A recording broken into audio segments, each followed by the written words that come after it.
Good evening, basketball fans, and welcome to the Cardinal Sports Network presentation of basketball at Trinity Valley Community College. We are coming to you live from Leon Spencer Court at Cardinal Gym. I am Benny Rogers, the Sports Information Officer at Trinity Valley Community College, and I'm joined, like always, by the editor of the Athens Daily Review, Jason Larson.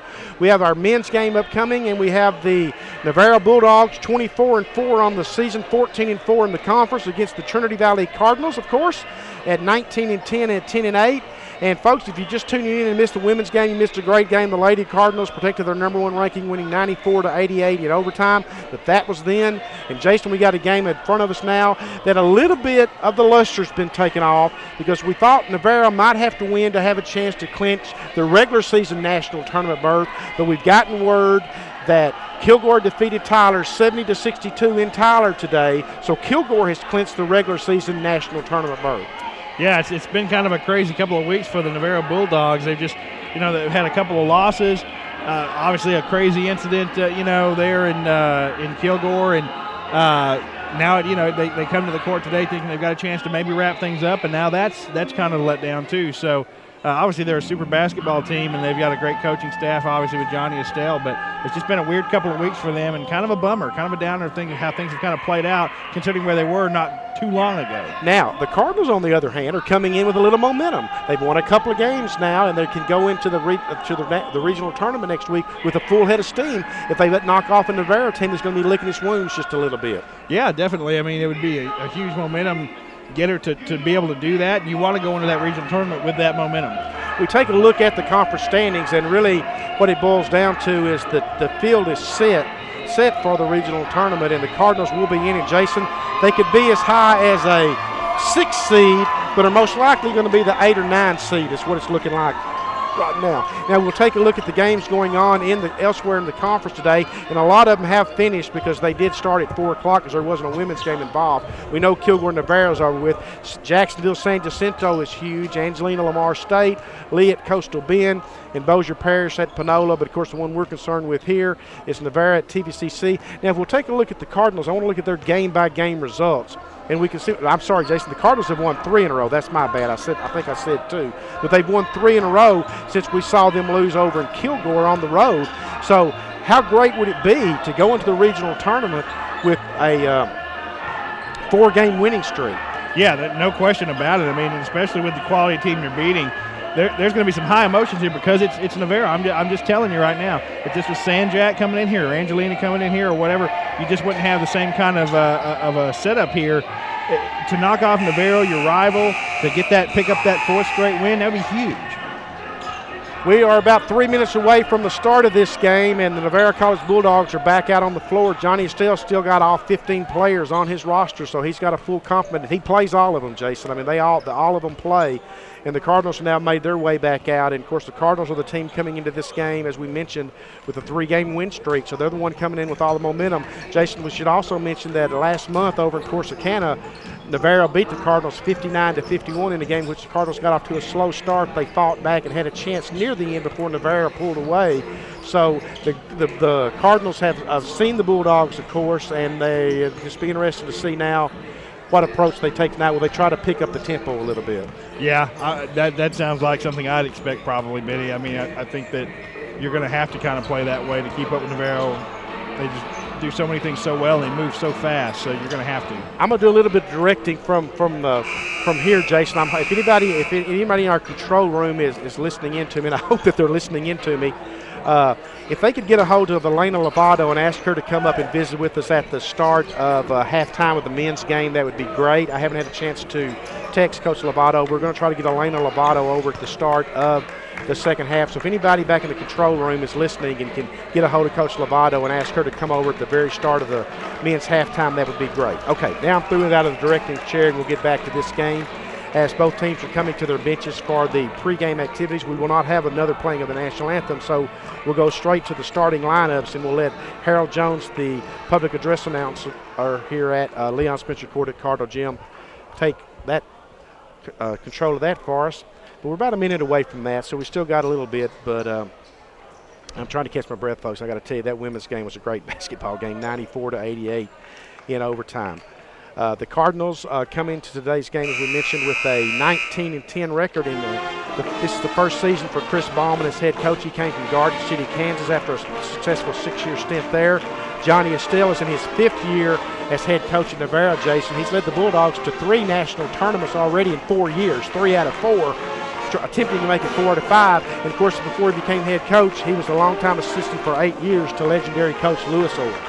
Definitely, yeah. I mean, obviously the way things are kind of playing out, not like they want him to, but he's got a chance to kind of add to that, I don't want to say legend, but, add to his resume. I mean, he's obviously taken him to the tournament 3 times in the last 4 years, and going to have to do a heck of a job coaching to keep this team kind of pulled together. I think when you lose that many games there at the end of the season, you kind of have the finish that they're having, he's going to have to do everything he can to try to pull them together and get them back focused on what their goal needs to be.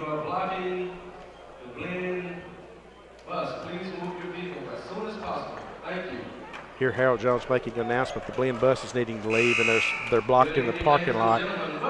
That would be tough to lose a game like that, and then you can't get out of the parking lot.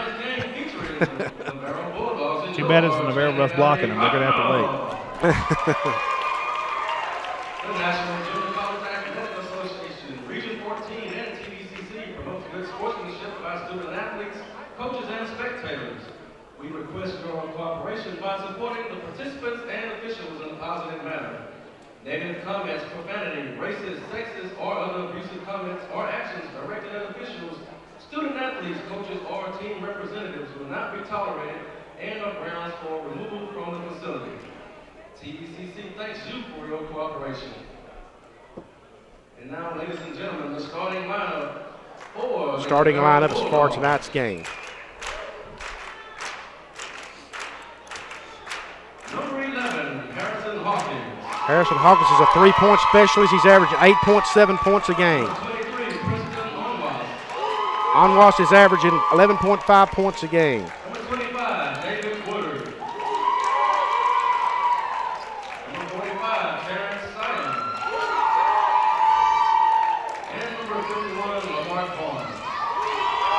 Head coach of the Navarro Bulldogs, Mr. Johnny Estelle. Assistant coaches Eric Colbert and Brian Crawford. And now, ladies and gentlemen, the starting lineup for your Trinity Valley Cardinals. Starting lineup for the Cardinals. A 6'10", freshman from Memphis, Tennessee, number 2, Octavius Ellis is averaging 13.1 points, 7.7 rebounds, coming off a 28-point performance. That's 1 from Morton, Maryland, number 3, Karan Phillips is averaging 11 points a game and 3 assists a game. A 5'11" from Indianapolis, Indiana, number 10, Tyler Corley. Tyler Corley's averaging 4.1 assists a game. At 6'6", from Cincinnati, Ohio, number 11, Carl Porter. Carl Porter averaging 9.3 points, 6.0 rebounds. From Memphis, Tennessee, number 24, Tim Allen. Tim Allen. And that rounds out the starting lineup for the Cardinals. So here we go, folks. It's TVCC Navarro. It doesn't need any setup, really. It's going to be a big game anytime the two teams play. There'll be a lot of emotion in this game. It should be a physical game. It was 59-51 the first time, so I would suspect maybe one of the teams will try to pick up the pace a little bit. Of course, Jason Navarro's got to come out. I mean, they've got to know now what has happened over in Tyler, I would think. And, man, I mean, you just got to pick yourself up off the floor and go. Well, there's nothing else you can do. You got to play the game in hand. That's kind of a dust statement, or it's obvious, but there's nothing else you can do. Now, for the running that you just talked about, running up down, both of these teams kind of have a smaller lineup on the court, Minnie. They've both got size. Now, of course, Octavius Ellis is 6'10", but nobody else over 6'6" for Trinity Valley. Nobody on the floor for Navarro more than 6'6" either. So I'm not saying big guys can't run, but it definitely looks like it could be that kind of game, at least early on. So here we go. First half, Trinity Valley and Navarro, 24-4 Bulldogs, 19-10 Cardinals. The Cardinals are the hot team, though. They've won 3 in a row. Navarro's lost 2 in a row. Bulldogs will be in the red with black numerals. The Cardinals in their home white with red numerals. Here comes pressure defense. Handling the ball for the Bulldogs will be Harrison Hawkins. Like I said, he's a 3-point specialist. And we're going to have a quick foul on the Bulldogs' first trip. Foul's going to go against the Cardinals, number 11, Carl Porter. It's the big man for Navarro, Lamarck Barnes, a 6'6 sophomore out of Arlington, Texas. That's one thing I noticed, Jason, is that the Bulldogs have probably as many players from Texas on their roster than anybody I've seen this year. Yeah, I noticed that too. And guys, you see guys from bigger cities in Texas, obviously, and they have that, Houston, but you also got Duncanville, Dallas, Corpus Christi, Fort Worth, Arlington. So you're right. Not sure what the holdup is here. Chris Ballman is asking for an explanation, giving his opinion of what he thought happened. But we get down to it, it's going to be free throws and got an air ball to start the game on the free throw line from Mark Barnes. If you're Navarro, you're hoping that's not an omen of things to come.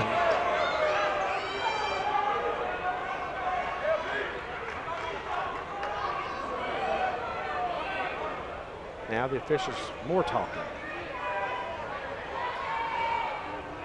Now he's coming over to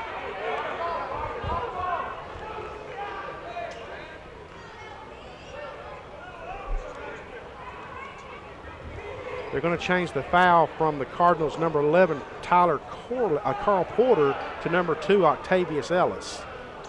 So that's what the question was, I guess. And then that's a correctable error, of course, and that's what they've done now. Well, now Octavius looks like somebody squeezed his fingers. That's just strange how that went out. They let him shoot a free throw and then said, yeah, you know what, we thought about it. And the second free throw attempt is good by Barnes, and Navarro will stake themselves to a 1-0 lead.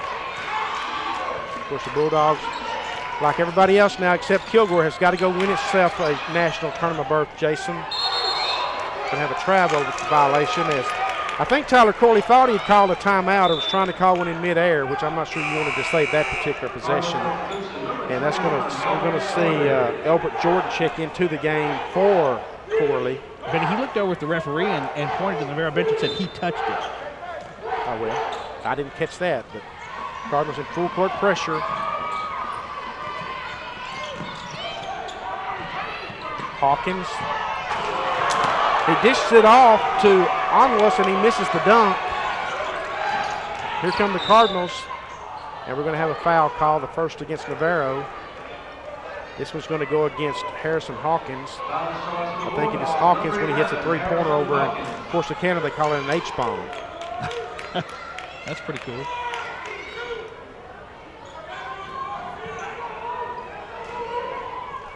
Good Navarro crowd has made its way over tonight. They have pretty much filled this section behind the Navarro bench. That's good to see. We love our neighbors over in Corsicana.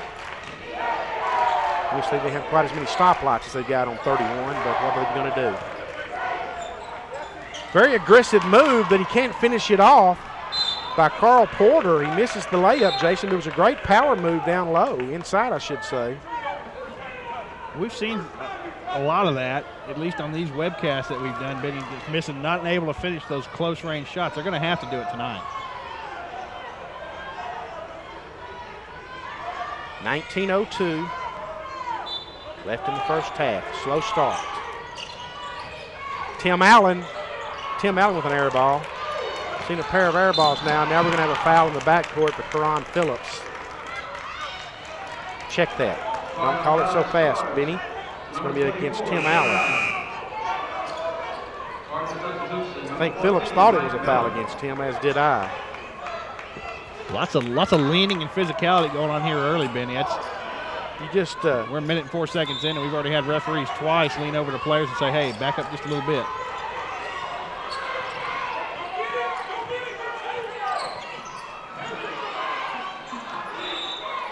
There's going to be a held ball possession. Will go to the Cardinals.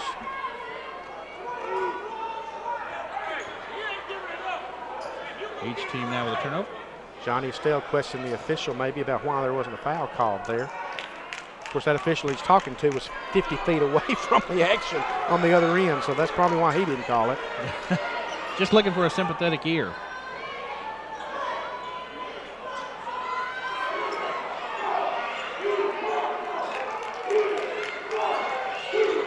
Cardinals get it in, go into the backcourt, a long way about doing it. Get it to Elbert Jordan. He checked in a moment ago for Tyler Corley. And there's a steal. And a great job of Karan Phillips of preventing a layup as we had a nice defensive play by David Woodard for the Bulldogs. Still 1-0 Navarro at the 18:36 mark.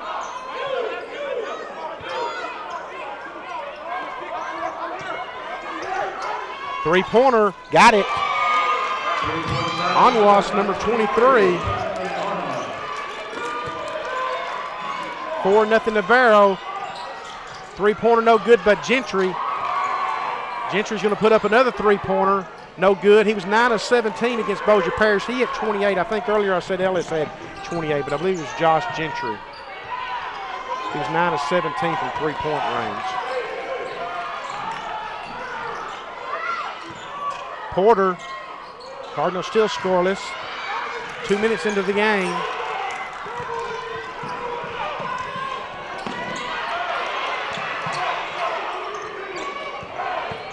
Good start would really lift Navarro's spirits, of course. Another three-pointer. This one's no good. This one's going to go out of bounds off of Ellis.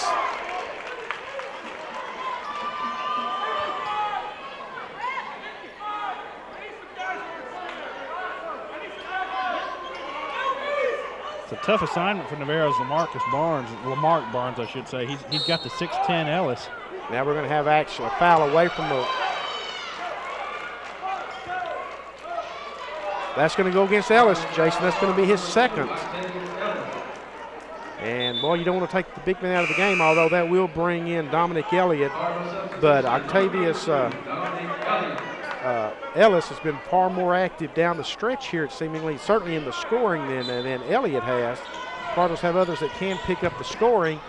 And this is going to be a foul inside. This may also go, no, this is going to go against Elliott. Yep, this is going to go against Elliott. And that will send the big man to the free throw line for 2 more free throws. Lamar Barnes. 4 fouls against Trinity Valley in the first 2 minutes and 15 seconds of this game. And, man, if you're Navarro, if your spirits are down, at least you're getting off to a start in which you're in the lead and you're not going to have to dig out of a hole. You know, the Cardinals' best-case scenario would have been to jump off to a huge lead and really keep the Bulldogs down. But you just gotta you feel for Johnny and still in the Bulldogs. I mean, they were in total control of the race here 2 weeks ago, and now then they're going to have to go play themselves into the national tournament berth. Not that they can't, because the Bulldogs have done that 3 out of the last 4 years. And the big man misses both free throws. I think he's 1 of 4 now from the free throw line. That's correct. Again, the Lady Cardinals softball team is 1-1 in action today. They're playing tonight at 7. Ashley Johnson, head coach of the Lady Cardinals, is 1 win from her 100th career victory. I think they're playing blend tonight, if I remember correctly. But I'm not exactly sure about that. I don't have the schedule here in front of me.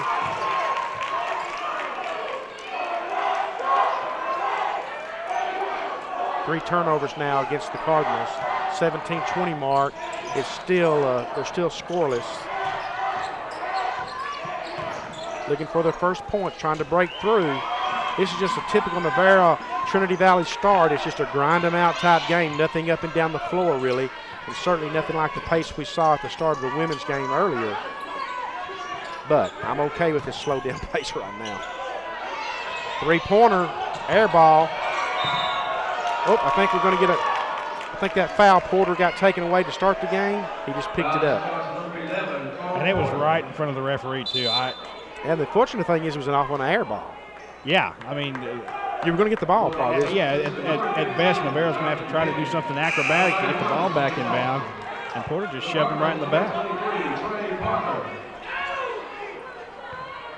Tremaine Parker's now into the game for the Cardinals, number 23, a 6'6 sophomore of Aiken, South Carolina. That's Trinity Valley's 5th foul in the first 3:05. And 0 points on the scoreboard right now.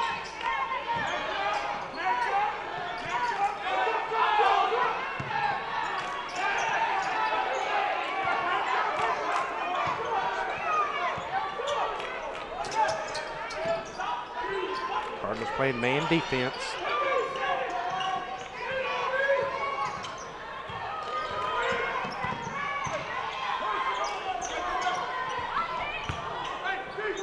Bulldogs doing a great job of moving the ball around. They got 5 on the shot clock. Well, just a nice job by the Bulldogs of distributing the basketball and getting a shot from Terrence Sion. That's a great job, Jason. The shot clock was down to just a couple of seconds, too, and their Bulldogs are up to a 6-0 lead to start the game. Cardinals are really struggling on the offensive end, and they're going to take a timeout. Well, that looks like it was a much-needed timeout. Cards are down 6-0, 4 minutes into the game, and that possession wasn't looking any better. So 16:05, as Jason said, down 6-0.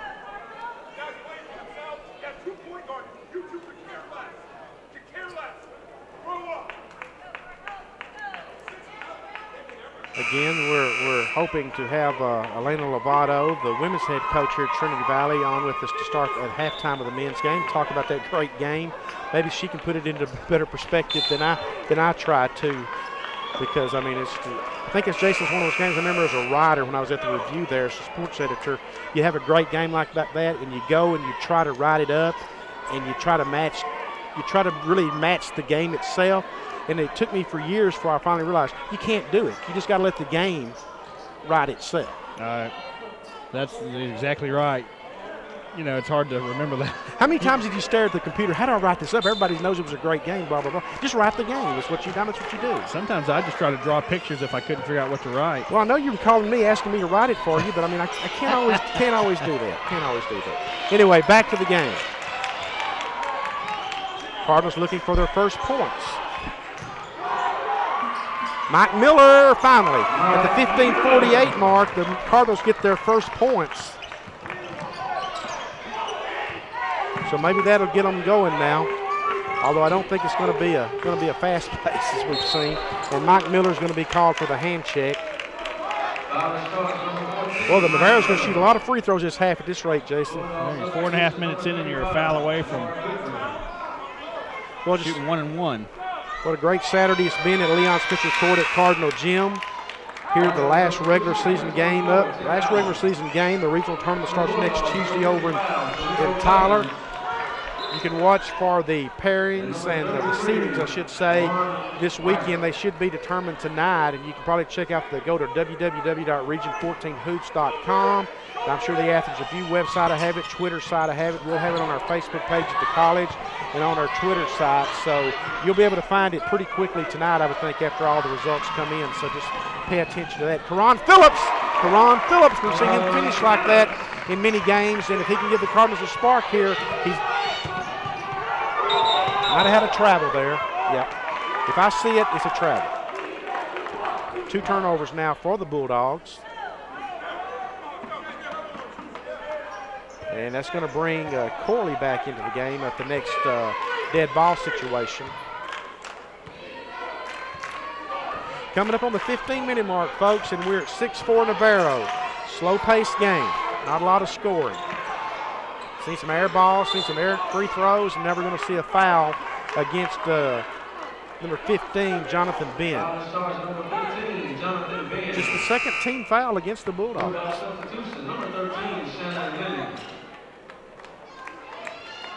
Cardinals number 10, Tyler Corley. I've got an Elena Lovato spotting if anybody's listening. She's in the door on the side of the teams are on. Again, I'm directing from the chair.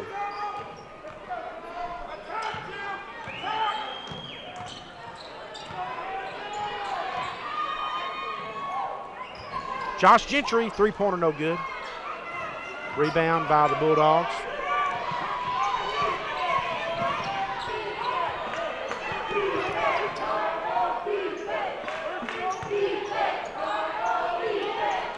A nice drive by Juwan Wright, but he can't finish it off, and then we can have a whistle inside. And that's going to put the Bulldogs in the 1-1. That's going to go against Josh Gentry. That's going to be his first. But again, the Bulldogs are going to go into the bonus now, Jason, at the 14:26 mark. And Navarro's just got 2 free throws as Mike Miller checks back into the game for Josh Gentry. Well, the Bulldogs are off to kind of a shaky start at the free throw line for what it's worth. 1 of 4, all 4 of those shot by Lamarck Barnes. Free throw attempt is no good. The Bulldogs are struggling at the free throw line, which is not common for a Johnny Estelle coach teams. They're usually very good at the free throw line seemingly.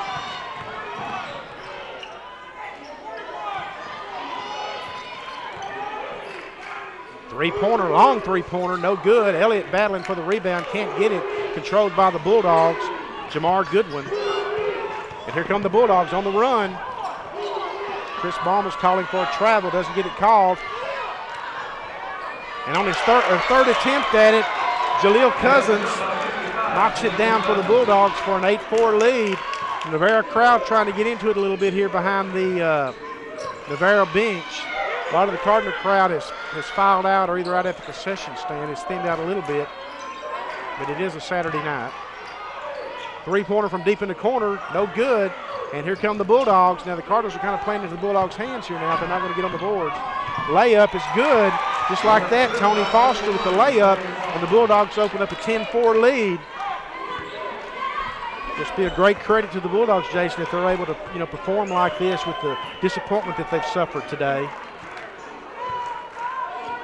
But you'd expect nothing less from a Johnny Estelle coach team. Elliott loses the ball underneath, and it goes over to the Bulldogs. Shannon Lilly. 4 turnovers now for the Cardinals. Three-pointer. This would hurt. It's an air ball. Rebound to Miller. Cards aren't meeting the intensity or the energy that Navarro is playing with right now. They're going to have to. I would agree with that. Miller for 3. No, long. Rebound's going to go to Lilly. Lilly gives it up to Goodwin. Goodwin, no, does not get it. The jam's not going to count by right, but we are going to have a foul call against the Cardinals. It's going to go against 10, Tyler Corley, and Chris Bauman has seen enough. He's going with a fresh 5 now, Jason. I don't blame him right now. That's 2 straight trips down the court for Navarro where they've had a break, and it's 3-1 on that last one and 2-1 on the one before that, and no Cards in sight, so they just need an injection of energy here. Here go the Bulldogs continuing to struggle at the free throw line. 1 of 6 now to start the game. Fresh 5 for the Cardinals. Now, that's going to be Joston Thomas is going to be into the game for the first time for the Cardinals, number 4, a 6'7" freshman out of Decatur, Georgia. Of course, he played on the Cardinal football team this year.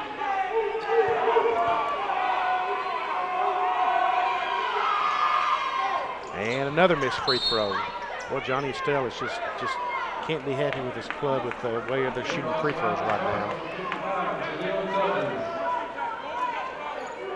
Jason, I look across the way and I see Shannon Smith visiting with her father. I think he played basketball at Michigan State. So, I mean, she's going to Michigan. So, how that's going to handle sit in the family. She just won't come home for 2 years. Josh Gentry looking. He distributes the ball down low to Porter. Porter back to Gentry. Gentry's a 3-point shooter. Porter, 10 on the shot clock. Kyrie Wooten knocked down a jumper the Cardinals desperately needed. Now it's 10-6, coming up on the 12-minute mark. Low scoring game. Cardinals in the press. Navarro doesn't break it. Joston Thomas with the steal, pulls it back, gives it up to Josh Gentry. The Cardinals didn't get a chance to capitalize there. Here's Porter, and he travels. He definitely slid his feet. That hurts. That hurts. 5 turnovers now for the Cardinals.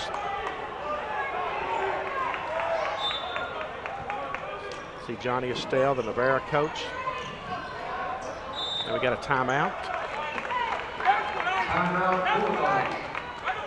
So we're at 10-6 at the 11:49 mark.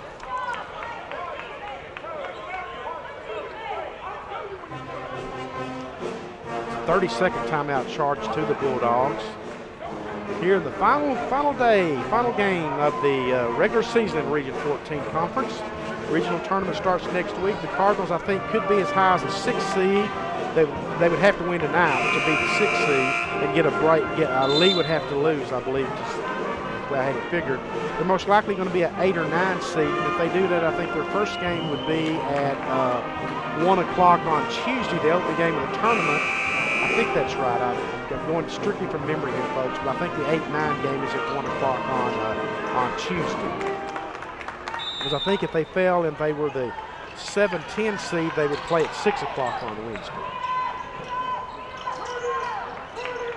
The women are going to play at 1 o'clock on Wednesday. The men will play Tuesday's first round game.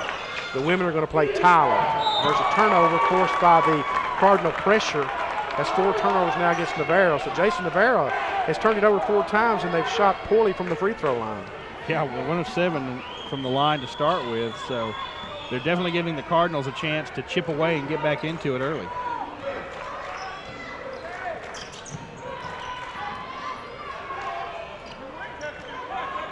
Josh Gentry.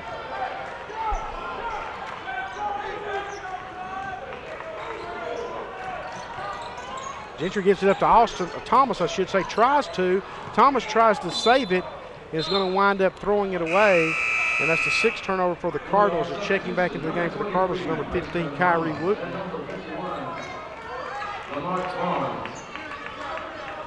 What a nice night it's been for the crowd here at Cardinal Gym. If you're a Lady Cardinal fan, that is, winning that great game in 94-88 in overtime.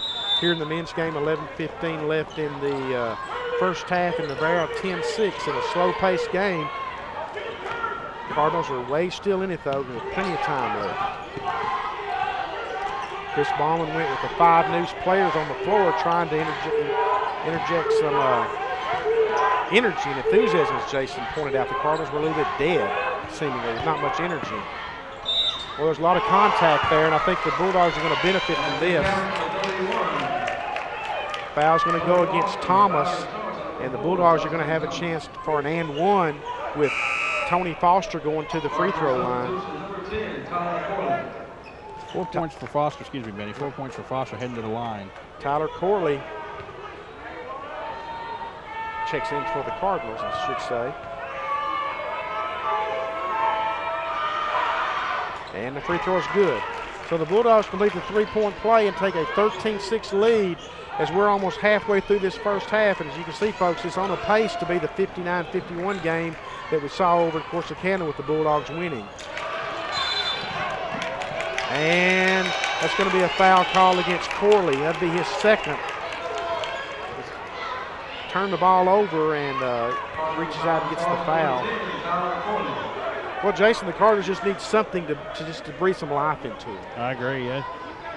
They're just not meeting Navarro's intensity right now. And it's surprisingly a little bit that Navarro's got the intensity they're playing with, considering the kind of the day it's been far away from even here. I've been over at over at Wagstaff Gym in Tyler with the result of that game. But it's a credit to Johnny Estelle and his squad, though. 14-6 Navarro with the free throw. And he misses this one, so the Navarro free throw problems continue.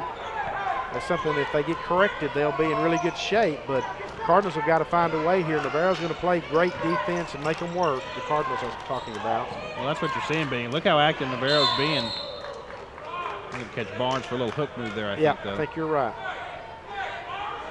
That's going to. The Cardinals have already got 10 team fouls, and that's just going to be the 4th team foul on the Bulldogs. So Navarro's in the double bonus, and the Cardinals are still a couple away from 3 away from being in the 1-1. It's just 1-1. And here comes another quick foul. This one's going to go against Hawkins. I think this will be his 2nd. I'm sorry. That's going to go against Foster. Of course, Octavius Ellis went to the bench, Jason, with his 2nd foul early in this game and hasn't returned for the Cardinals. So I guess Chris Ballman's thinking, if he can hold him at bay, and just don't let Navarro lose sight of Navarro, he can get away with it, of course, and then have Octavius with 3 fouls in the second half. Teron Phillips, good at creating, but he gives it up. A bank shot. You don't see the bank shot that much anymore. But Carl Porter knocks it down. It's a big bucket for the Cardinals. And Tim Allen's going to be called with a foul about 35 feet away from the goal. Tim didn't like it, but he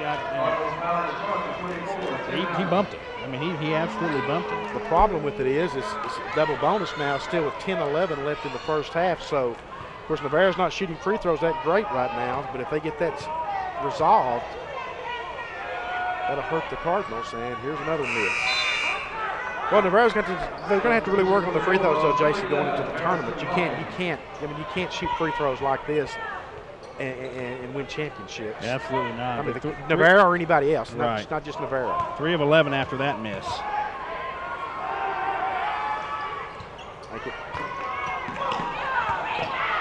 A great job of hustling by Princeton Onwas. Well, he saved the Bulldogs there. Missed 2 more free throws. Cardinals trying to get the ball down low to Elliott. I think this call is going to go against the big man again, Lamar Barnes. It'll be his second.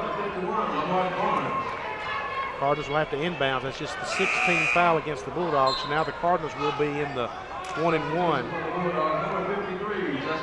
9:57. But again, we are at 16-8. Three-pointer on the way, no good by Porter. And we're going to have a foul underneath that's going to go against the Cardinals. I think Dominique Elliott pushed off on the rebound, Benny. Yep, that's what they're calling. So that puts Dominic with 2 fouls as well. So the Cardinals have got themselves into a little bit of a bind with their big men as far as both having 2 fouls. Well, you just look at it, Benny. It's 12 fouls for Trinity Valley in about the first 10 minutes. Yeah. That's tough.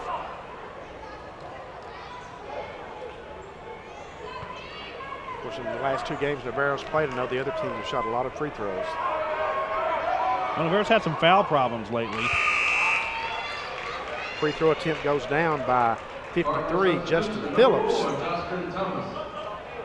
That's his first point of the game.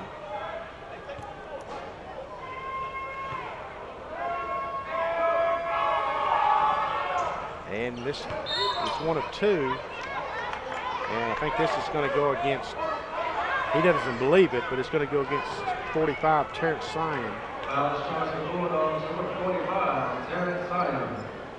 Well, Navarro's 4-14 now. As we're finally seeing Trinity Valley go to the line. This will be Trinity Valley's first trip to the line. Starting to see the Cardinal football team filter back in whatever attire they're here in. I think they probably went across the road to the cafeteria to have their evening meal. Good to see them back and be rowdy for the second half. Porter misses the free throw. The Cardinals can't afford to miss. You're playing catch up. Your score is doubled up now, 17-8. So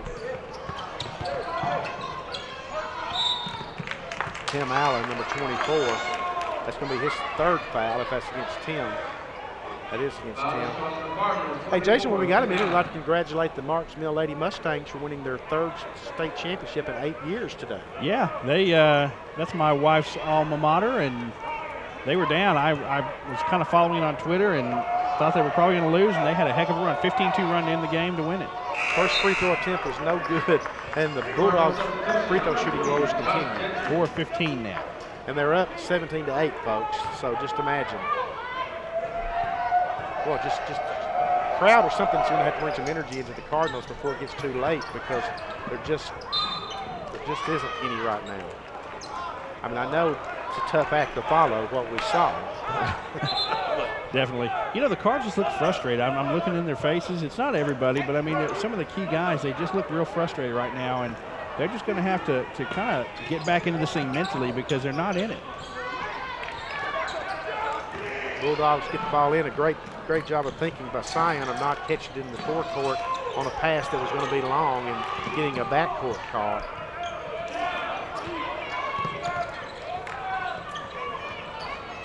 Appreciate everybody looking in on the Cardinal Sports Network on our final webcast of the season. I will mention to you that all Lady Cardinal and Cardinal games of the regional tournament will be streamed online audio only at uristexas.com. That's uristexas.com. We'll remind you that on our college's Facebook and sports Twitter feeds. Our sports home on Twitter's at TVCC Sports. Love to have you following us there where you can get the quickest updates on Cardinal sports.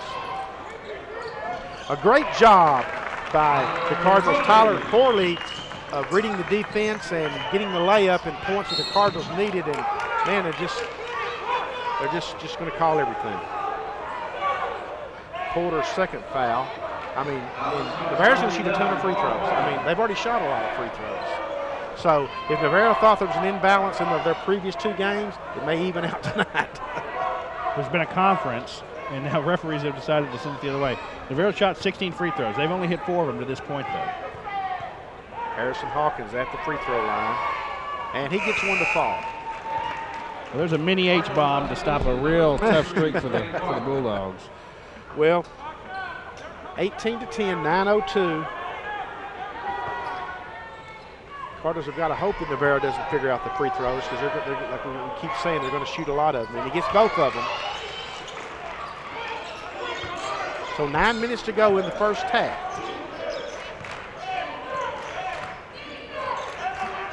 Karan Phillips pulls up for three, no good, and it's easy rebound for the Bulldogs.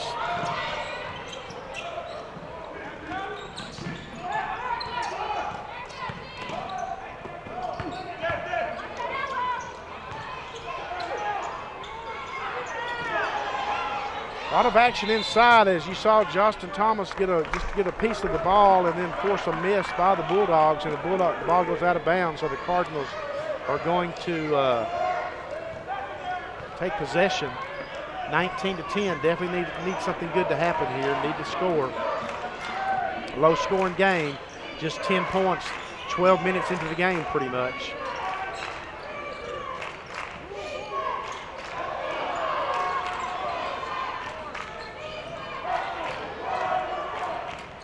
Josh Gentry for three, no, and the rebound goes to Sion.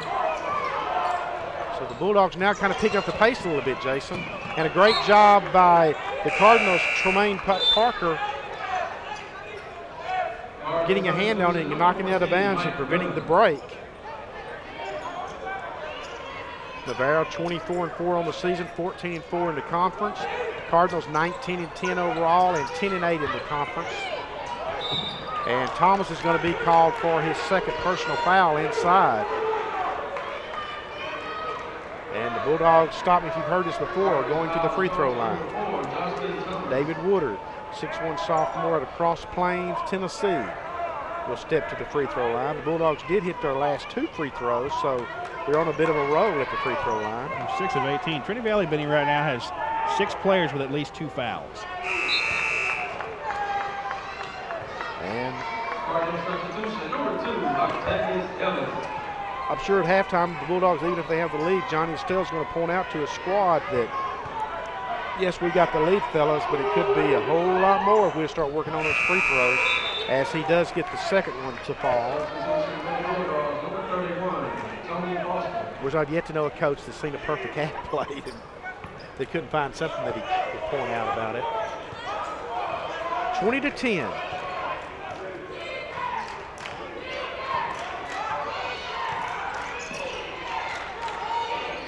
It was a low-scoring game over in Corsicana at halftime. I don't remember exactly what it was. There's a three-pointer knocked down. The Cardinals needed that. Tyler Corley. Boy, that was a big-time three there.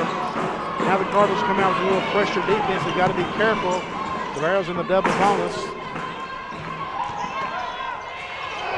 You see Ellis back away, Jason. He had to turn it down because he's got the 2 fouls, and he's got him back in the game. He didn't want to pick up 3 here in the first half, and he soft defense that one. Got away with it. The Cardinals are going to come out of this feeling okay. Another three-pointer. Got it. Now they're going, that's a 2-pointer. They're saying that was a 2-pointer. Tyler Corley, he shot the Cardinals back in it. 20-15. It was 20-10. And Chris Ballman calls it travel, and the official says, you're right. And it's turnover number 5 for the Bulldogs. So, Jason, just like that, there's a little burst of energy, and the Cardinals have clawed their way back into the game. And it's a team effort, obviously, but a lot of that's on Tyler Corley. He's got 7 points now. He got the rebound on one end, hustled for the loose ball, comes down, shoots on the other end. They're going to need more of that, lots more of that. So it was 20-10, and now we're 20-15. And we got a stoppage.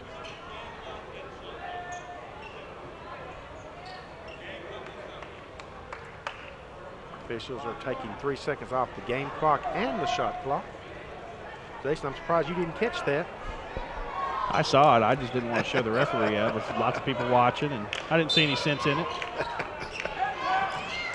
And it's Saturday night, Benny. I might have big plans.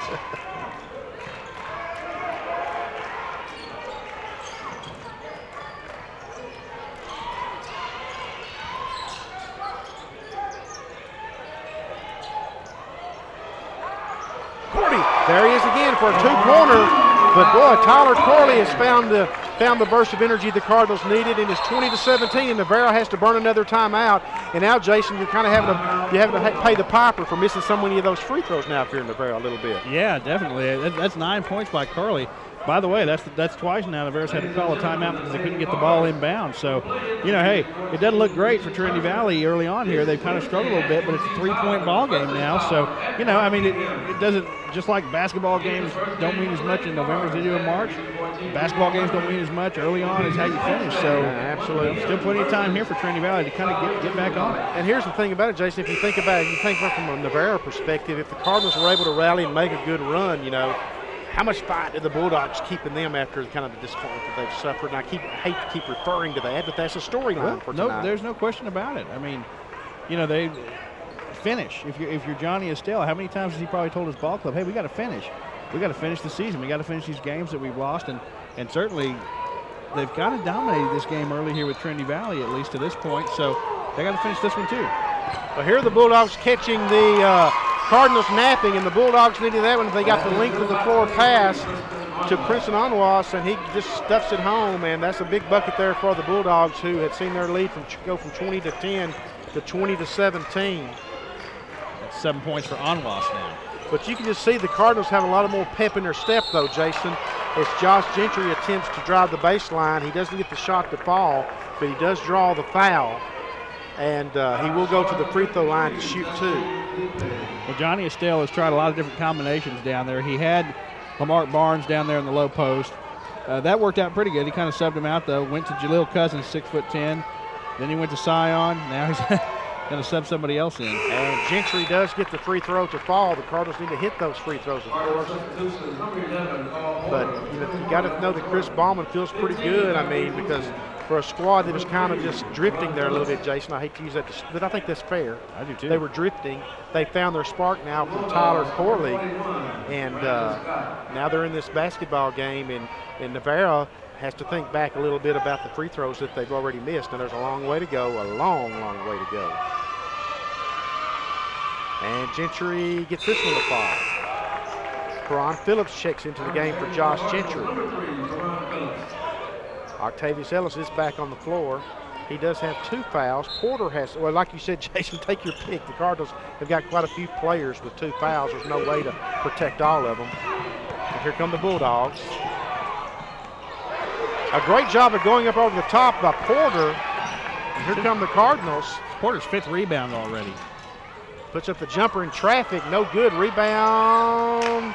It's going to go off of Octavius Ellis and go to the Bulldogs. And then, Jason, this is just a typical Trinity Valley Navarro game. It's just a slugfest, physical game. Not going to be up and down the floor by any stretch of the imagination. Bulldogs want to win, of course. They would like to get the, they want to win it. They want to be the number 2 seed at the tournament. If they are the 2 seed, Jason, and by some chance the Cardinals are the 7 seed, we could see these 2 teams play in the second round of the tournament if the Cardinals were to win their opener. Shot from deep in the corner is no good. High for the rebound, and the putback is good by Onwas. He averages 11.5 on the season. He's at 9 right now. 24-19. The Cardinals need to finish strong this last 5 minutes. I remember Kurt Butke, his motto was always win the next 5 minutes, win the next 5 minutes. Well, this is a situation where the Cardinals will need to win the next 5 minutes. Go into halftime with some momentum. Here goes Porter on the drive. He travels, and it will be called. Be a turnover. 8 turnovers now for the Cardinals. As Corley's going to check back in along with Parker for the Cardinals. And checking in for the Bulldogs is going to be Jamar Goodwin. Also coming in for the Cardinals is going to be Josh Gentry. Maybe he can give, between he and Corley, the Cardinals can find some instant offense from the 3-point arc. Well, Corley's leading right now with 9 points. Nobody has more than 2, so nobody else has more than 2 for the Cardinals, I should say. And the Cardinal press forces a turnover as Foster steps out of bounds after the Bulldogs appear to have beaten the press. Johnny Estelle is shaking his head, no, no, no, and the official saying yes, yes, yes.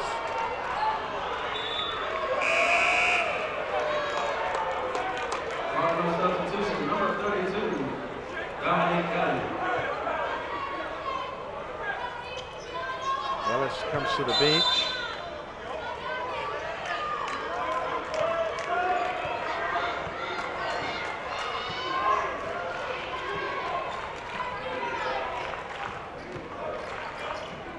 My goodness, we've had some interesting results on the women's side tonight, folks. I'll pass those along to you next time we get a stoppage in action. Karan Phillips for three, no good. Rebound by Parker. Putback is blocked. And here come the Bulldogs. No, instead here comes Josh Gentry with the foul. Gentry's second foul. On the women's side tonight, folks, we told you Jacksonville beat Tyler 80-67. Kilgore beat Angelina 53-50, and Paris beat San Jacinto in overtime 66-59. So hats off to that San Jacinto team for bouncing back from their big loss to the Cardinals. Well, Gentry just joined the ranks of Cardinals with 2 fouls each, meaning that's 7. 7 of them have 2 fouls each now with about 4.5 minutes to go in the first half. Free throw attempt is no good. Meanwhile, Navarro is now 7 of 21 from the line.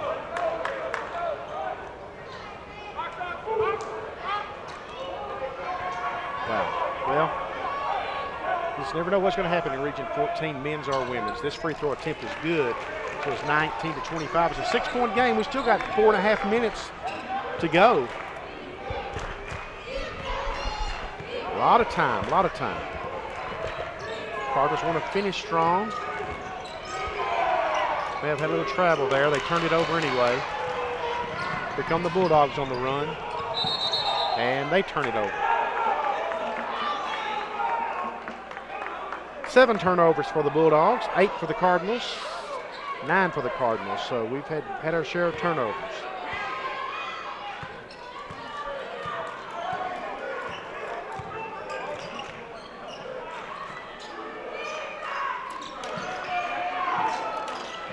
Great job of Phillips finding Elliott underneath. He saw Elliott had position, Jason, and he read it so beautifully. Great job by both of those guys. First 2 points for Elliott.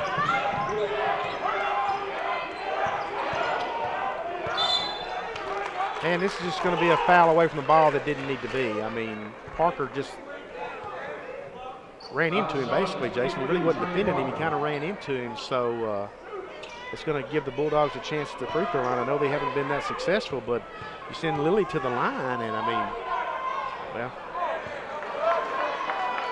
That was the 17th team foul on Trinity Valley. How many? 17. Oh, my goodness. Well. Now Navarro's 8 of 23 from the line. That's 9 of 24. So the Cardinals still in it, obviously, 26-21.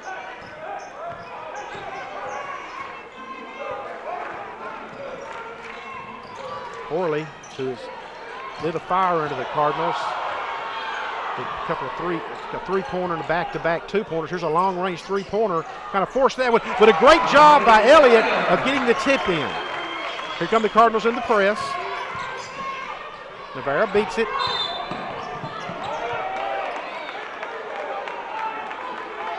Foul's going to go against number 41 for the Bulldogs, Brandon Scott. Scott didn't think so, but it really doesn't matter. Substitution for Bulldogs, number 45, Terrence Simon. So a chance, Jason, for the Cardinals. This is a one-possession game now. I mean, I know it's early in the game. That doesn't really factor in. I'm just saying you're one possession down on the scoreboard. 26-23, coming up on the 3-minute mark. The Cardinals have done a great job of battling back, finding some energy.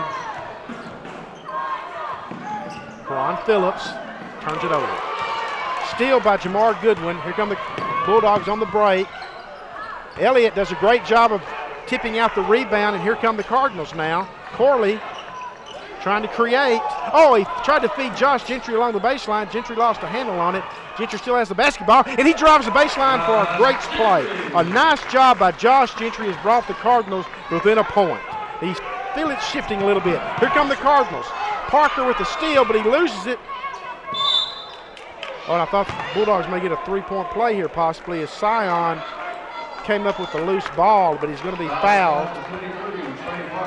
Parker's going to be called for the foul, and just the fouls continue to mount, but the Cardinals are within 1 point.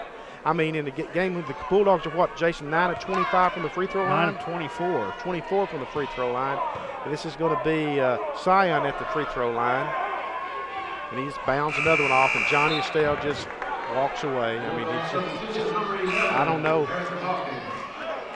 I'm sure they shoot hundreds of free throws every day. I mean, but it's one of those days where it's a sloppy game. It's safe to say, though, I mean, Navarro's free throw inadequacy has kept the Cardinals in it. I mean, made it possible for them to be in it anyway. And he gets one to fall.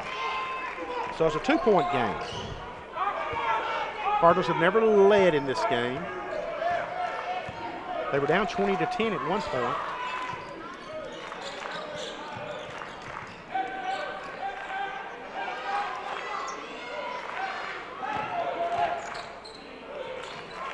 Allen's caught out there in no man's land, kind of, and needed an option.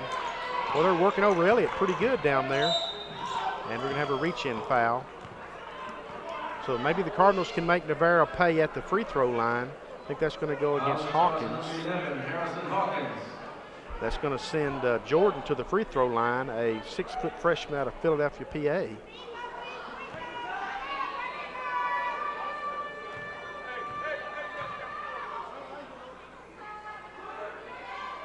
And he gets this one to go.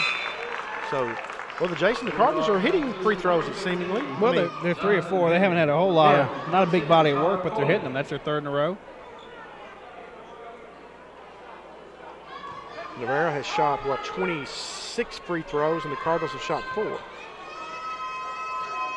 Maybe that'll even out in the second half, as this free throw is no good, and it's a 1-point Navarro lead.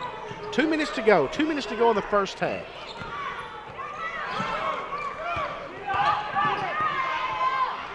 Jumper's no good.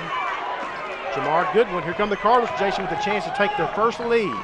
What a lift that would be. Tim Allen gives it up to Corley. Corley on the drive. Gives it up to Elliott for the slam.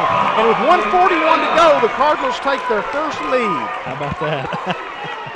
6 points for Dominique Elliott. Man. The unconventional route, but who cares? Look at Corley. Man, Tyler Corley almost comes up with a steal across the way, and Tyler Corley himself has just breathed energy into this Cardinal team tonight. Absolutely. He's really, I mean, he's been rebounding. He's been obviously going after the ball, scoring. Just really high energy, and it's helped the Cardinals. I can imagine that, Johnny Estelle, as he goes into the locker room, the first words out of his mouth are probably going to be, are we ever going to hit a free throw? Well, they've left 16 points out there. And if you just give them half of those, I mean, if you say you make half of those, look at where you're at. Yeah. Of course, you can't play it back, but it does add up.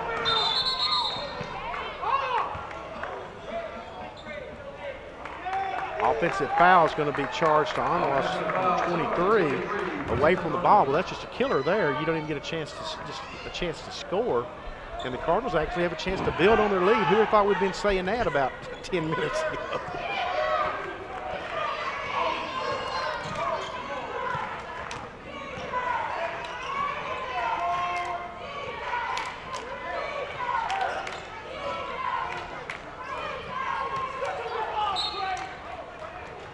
One minute to go. 1 minute to go in the first half. The Cardinals up, as you see, 28-27 in a game they trail 20-10 at the 7:44 mark. So you do the math since then, and the Cardinals have outscored, obviously, the Bulldogs and have got a lead, actually. Oh, my goodness, what a drive. Elbert Jordan just bullied his way into there and got the bucket to fall, and the Cardinals are up 30-27. My goodness. This almost came out of nowhere, Jason. Well, it did. They were looking for a spark. I mean, what this is just being opportunistic. If Navarro's going to give them a little bit of leeway like they have at the free throw line, they're going to take it. And I think Thomas is going to be called for the foul. If so, that will be his 3rd. Got Thomas with 3 and Tim Allen with 3. And we'll see if Navarro can correct its free throw shooting woes here as the first half comes to an end, gets closest to an end. Foster is 2 of 3 right now. And he gets this one to fall, so that's much needed for the Bulldogs as the Cardinals had taken a 30-27 lead.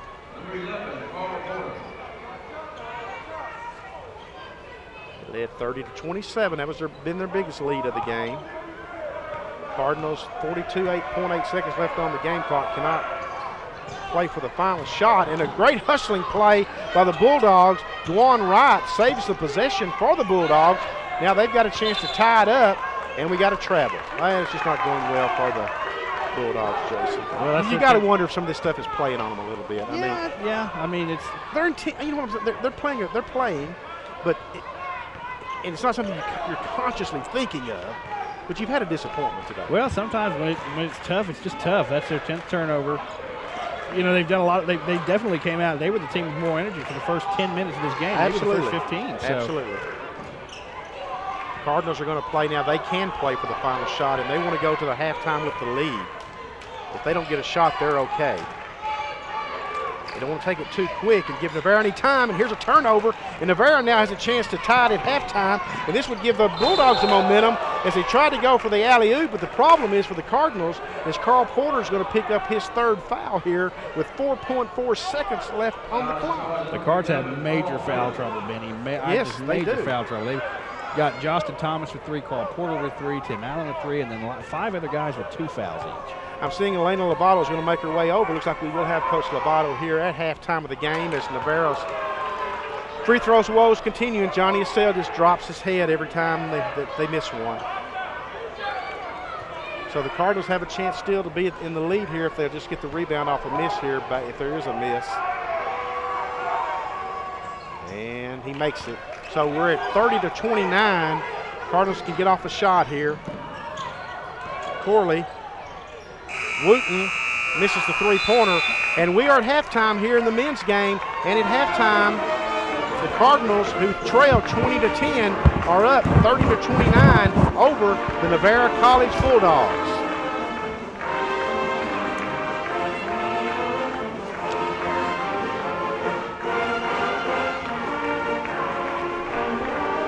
And folks, we just wanted to mention something here as we prepare for Elena Lovato to make her way up.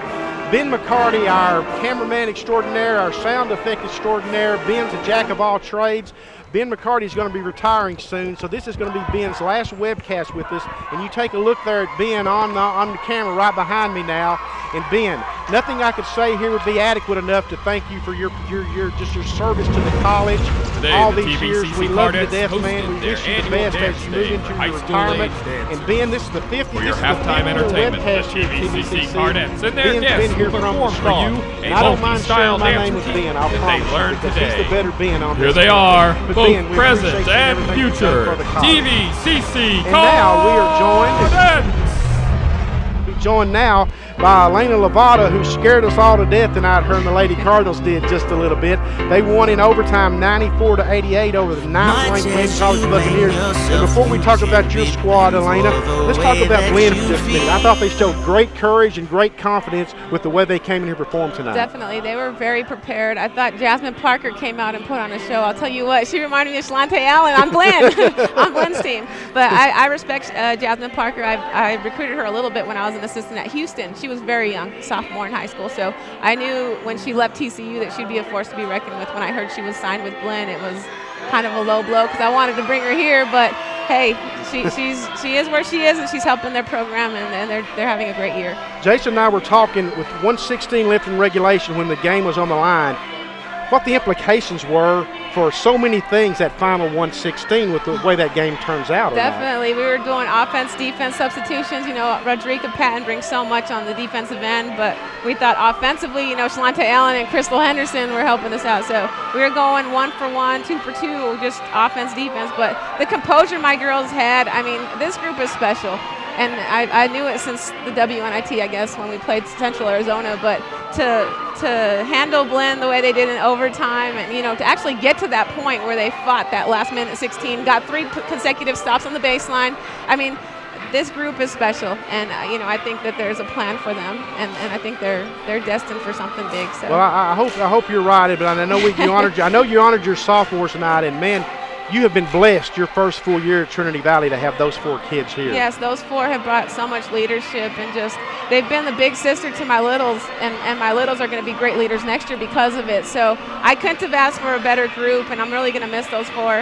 We had dinner in the red room, and I was like, can we get you some green cards and change your name so you can be a freshman next year? But they're going to be very well missed. I don't want to think about it just yet. We still have some business to take care of, and that's why at the end of the day, I don't want to shed tears yet. I want to push through the end of the season. As the game played out as it did, it was back and forth. It was close. Was there ever any doubt in your mind that your kids would find the way? You can be honest. No, I do not doubt this team. I'm saying this wholeheartedly. I believe in this group so much. I know that they're special, and I know that when the going gets tough, they're going to strive through everything, and they're pursuing a championship. They have one goal, and I believe in them wholeheartedly. So I don't get too rattled personally. If anything, I think that just the way they came out in the overtime, they had me so excited. I mean, I was on a fist in the air. Well, It's when Jason and I were talking, it's like when Shannon came out and took the same shot that she missed at the end of regulation pretty much. I mean, she got a better look at it. You just sense from that point on that. Well, Shannon Smith wanted the ball when we called the timeout, and we were like, hey, we're going to give the ball to Lante. Let Shalante Allen go to work, 1-4 low. They ended up pressing. Lante got the ball, and they fouled her. But Shannon Smith wants the ball, when the game's on the line. And you can't ask for a bigger blessing than to have 2 kids, Shalante Allen and Shannon Smith, one that can get to the rim, one that's going to knock down an open 3. And, I mean, these kids, they love the crowd. The atmosphere is huge, and I think, they step up to a challenge, and they did. You talked about it during the sophomore ceremony, but talk about the people in Athens and Henderson County and the support the Lady Cardinal basketball and the college has in general. Oh, my goodness. I couldn't ask for a better city to be in, actually. And my kids, I think because they've kind of cultivated this little fan club, and these people are amazing. I mean, they're making friends on campus with the football players, and you see these guys dressing up, and Coach Pond's done a great job of just supporting TVCC athletics as a whole. I mean, I think he busted a group over to see Ashley coach her softball games yesterday. And absolutely. I mean, this turning into a family-like environment, and I love it. And these kids, I think it's helped that they're very social. I got some social butterflies on my hands. just a little bit. And they're not afraid of the camera. They made a little video the other day. So, I mean, this is a fun group to have and be around, and I think the community has embraced them, and it's been special. What does it mean to you as a coach and a young coach in your career in the sense of your head coaching resume to be at a place, and I know you were here before, where it matters? That's got to mean a lot. I mean, because a lot of places, we go places and play that it's almost like an activity in some ways, Yeah. I'll tell you what, having been here once as an assistant and then going to Grayson and taking over that program and not having an assistant coach or a full-time trainer, no band, no cheerleading group, no cardettes. I mean, it was different. I had to do everything. I didn't have any help, and the community didn't care about women's basketball. But to come back, and that's the main reason why I came back, was the community and the administrative support. I have an opportunity to bless 12 kids and help them become better people and help them grow in their on the court, off the court actions and push them off into this world, this crazy world that we live in, And it's an opportunity for me to take care of 12 kids and actually make a difference in their life, because I have a group of people in the community on the campus and just in our athletic department to help me. And that's the main reason I'm here. I think it's almost like a missionary thing, I have everything I need to take care of 12 kids and really help them. And I mean, the love and support that they have from the community of Athens it's crazy, and they're really going to miss this place. I think my 4 sophomores would stay if this was a 4-year institution. They keep telling me, I wish this was a 4-year school, Coach. So, well, we'd like to keep them. I would love to keep them, yes. I wish they were all freshmen. Well, as the regional tournament kicks off now next week over in Tyler, and you'll play the 1 o'clock game. We know we'll play the 1 o'clock game on Wednesday against Tyler. Yes, sir. Okay.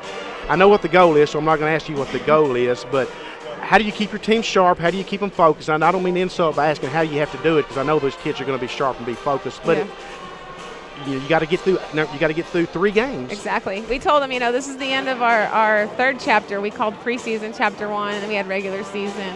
And this was a conference championship game, so we named this our 3rd chapter. Well, we're moving forward. We have 3 games. We know we got to do it one at a time, and our focus is on Tyler. And I mean, they already started from the locker room, hey, Tyler's our next victim.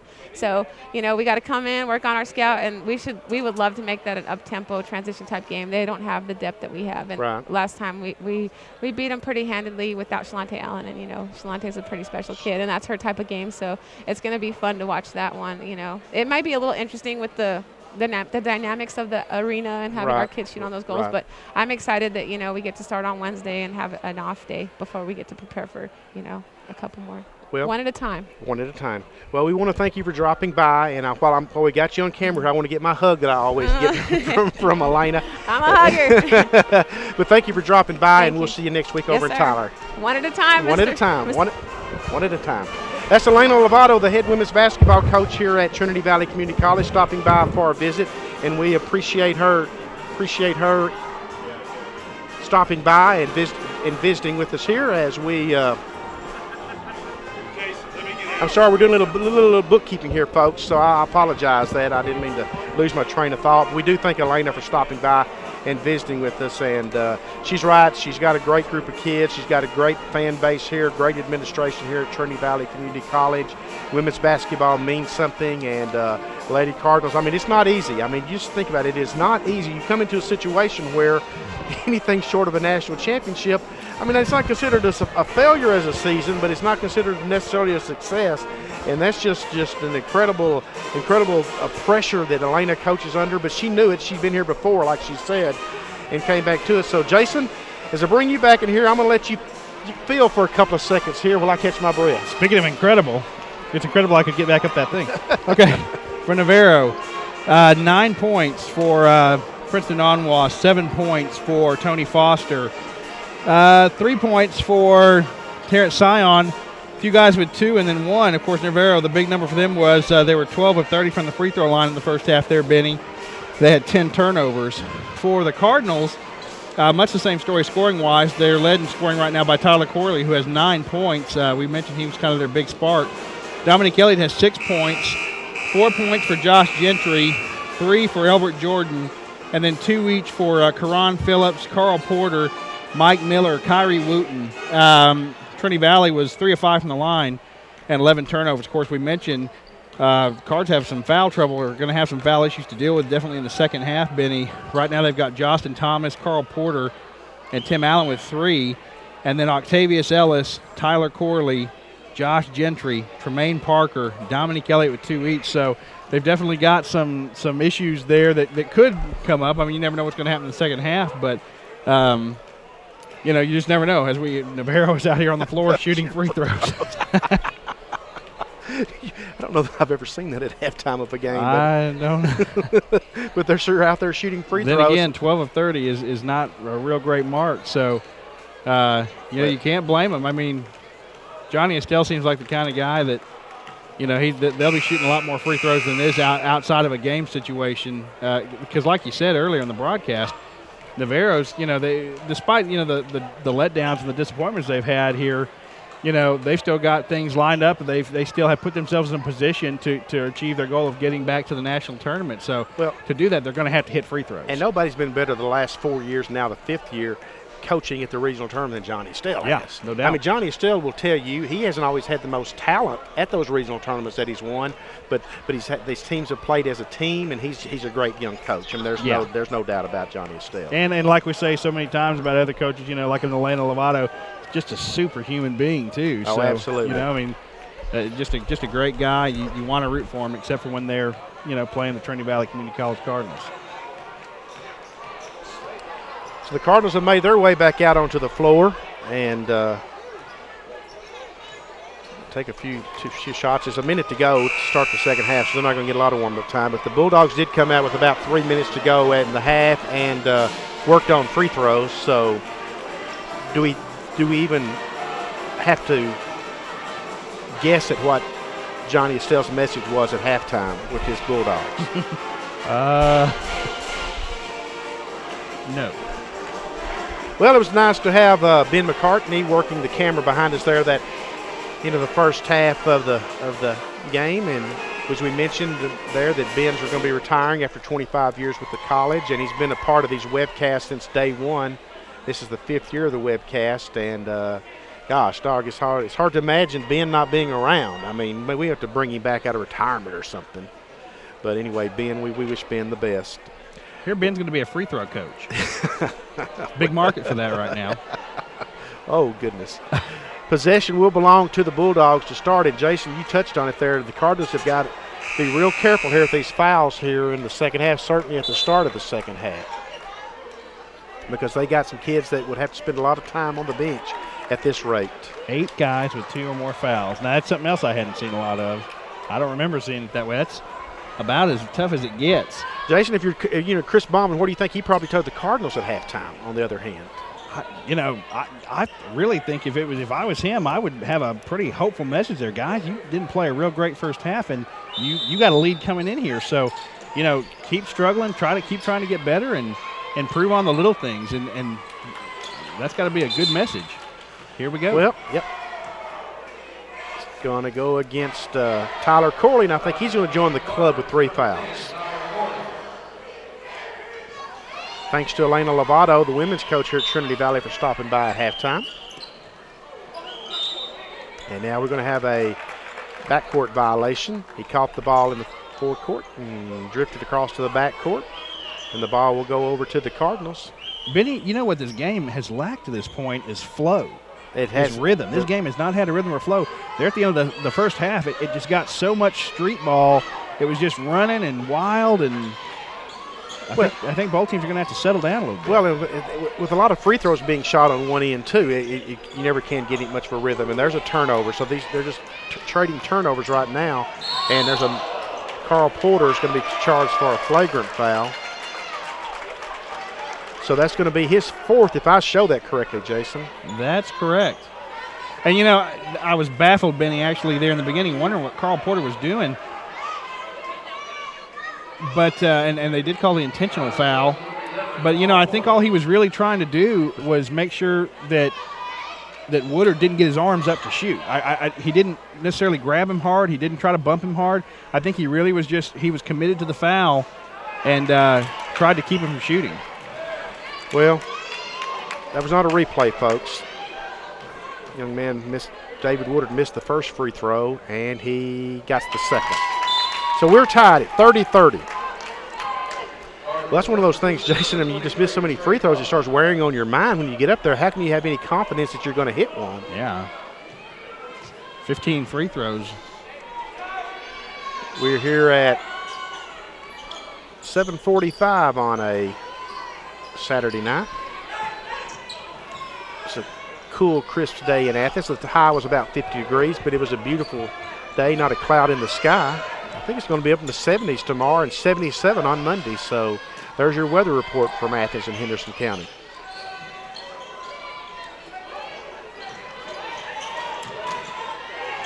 Oh, the big man. The big man makes a long move, a power move, Lamarck Barnes. Of course, Ellis had to play him a little bit tentative because he feels like he's got the 2 fouls. But the big man took advantage of it and gave Navarro back the lead. And there goes Corley putting up a shot, drawing a foul. That's going to go against Harrison. Now, he's got 3 fouls, I show. He's the only one in foul trouble for the Bulldogs.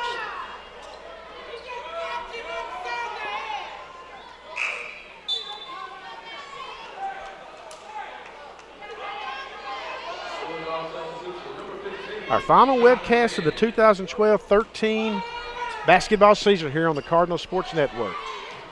Karan Phillips is going to be called for the offensive foul.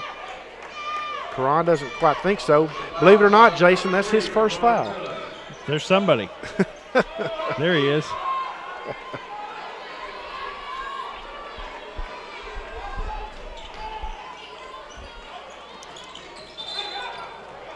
Well, they got to travel. Boy, this just 12th turnover for Navarro.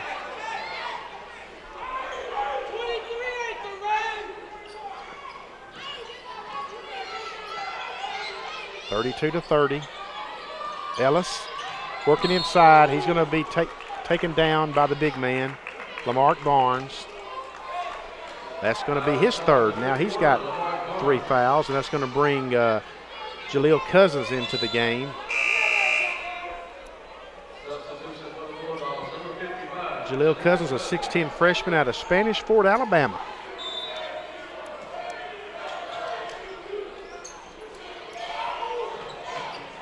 Well, that's a turnover. Well, you know, here we are again. It's still just a real shaky game. No rhythm, no flow.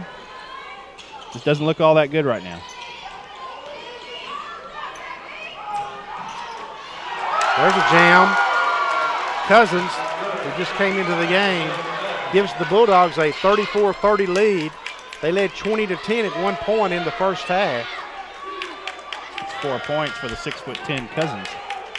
Ellis puts up a shot inside. There's Phillips with the putback, and Phillips doesn't get the shot to fall. A little contact there, no foul, no call. Here come the Bulldogs. And it goes out of bounds off of the Bulldogs. 18-10, 34-30.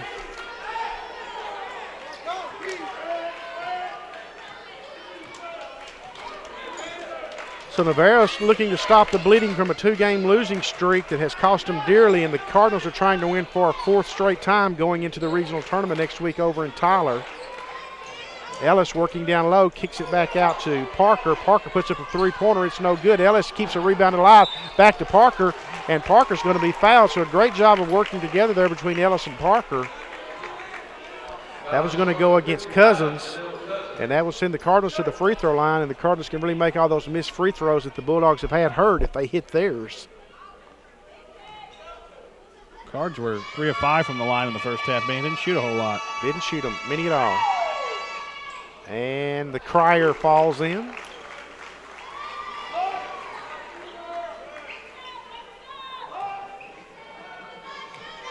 Hope to get word on the Lady Cardinal softball team 7 o'clock game before we get off air tonight. Ashley Johnson, of course, is going for her 100th career victory. 1 win shy of that. The Lady Cardinals are now, 3-1 in the tournament. And that's going to be a foul against Corley, I believe. Yep, that's going to be his 4th. So now then, as Jason suggested at halftime, going to be some big issues for the Cardinals here in the second half. And, of course, Corley is the man who was responsible for really pumping the Cardinals up with 3 straight buckets there in the first half when they were down 20-10. Just a real interesting situation brewing up here, Benny. Somebody with foul trouble. Boy, nice baseline drive for the Jam. 5 points for Scion.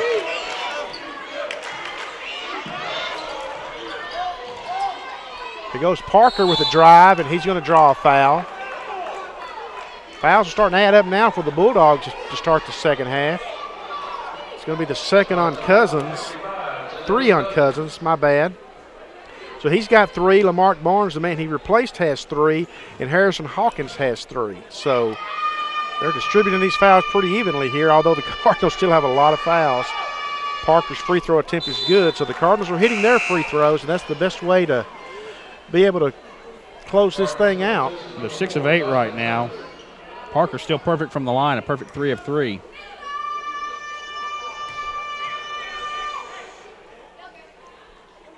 And this one bounces off the front of the iron. Loose ball goes to Phillips. Phillips puts up the shot, doesn't get it to fall. Tim Allen battles for the rebound. He goes out of bounds off of Allen, so the ball will go over to the Bulldogs. Up 36-33.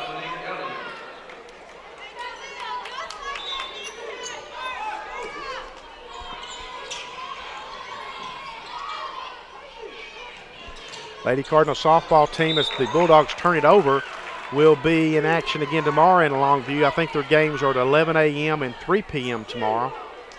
They're playing 7 games over in the tournament there. We're 3-1 going into tonight's 7 o'clock game.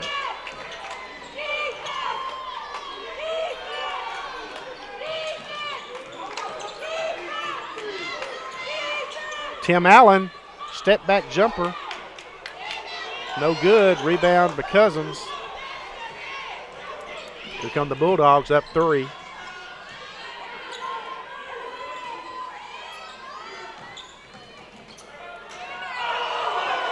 Thomas with the block. And Cardinals are going to be called for the foul.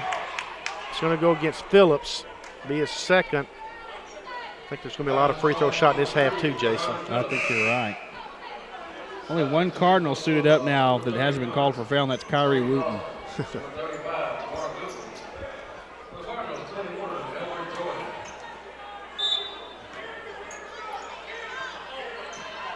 Cousins and Thomas are going at it pretty good down there. Travel. We're going to have a jump ball. Possession's going to go to the Cardinals. The 14th turnover for Navarro. Yeah, with the way that Cousins and Thomas were battling down there, I mean, a referee could have easily called a foul there. You know, of course, they always try to solve it by just kind of hollering in, hey, he's up. But at some point, there's not going to be anybody left. Jordan drove and had his shot blocked. Here come the Bulldogs. They're going to get this one easy. Nice slam by Tony Foster. Navarro crowd like that. 9 points for Foster. Slam. Excuse me, Benny. 9 That's points right. for Foster. Bulldogs with a 38-33 lead. You kind of sense that maybe they're going to do a little bit of a pull away here. Oh, it looked like Thomas may have taken steps. Got in there for a little body roll and missed the shot. Going to go out of bounds off of the Cardinals. And maybe a time now the Cardinals really need to get it back under control because you could sense that it could slip away from them if not. Credit to the Navarro team for staying with it. They definitely took steps across the way about 3 times. But if they don't call it, it's not a travel. Shot is off of Thomas. Officials looking for help underneath, but it definitely went off of Justin Thomas.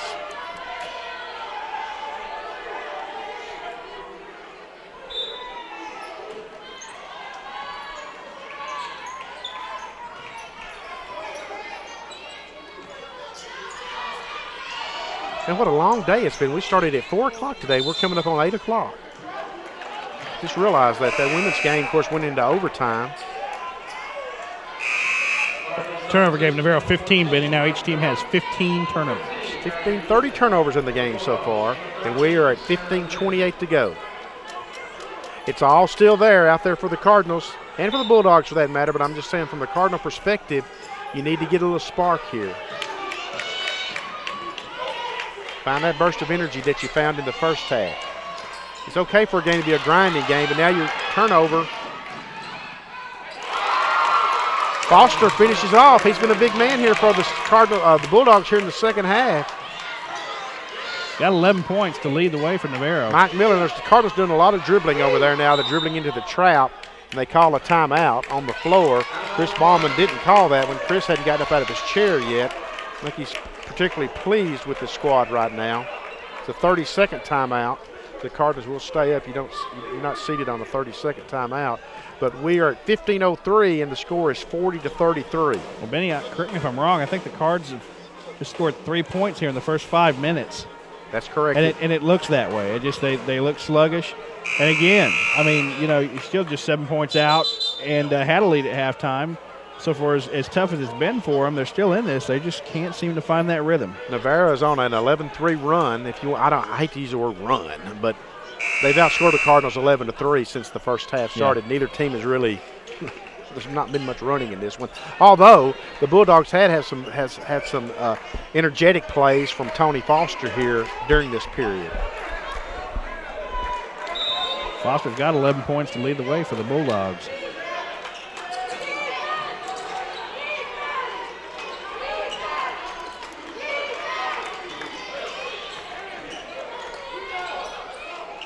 Jumper comes up short from Wooten, goes to the Bulldogs.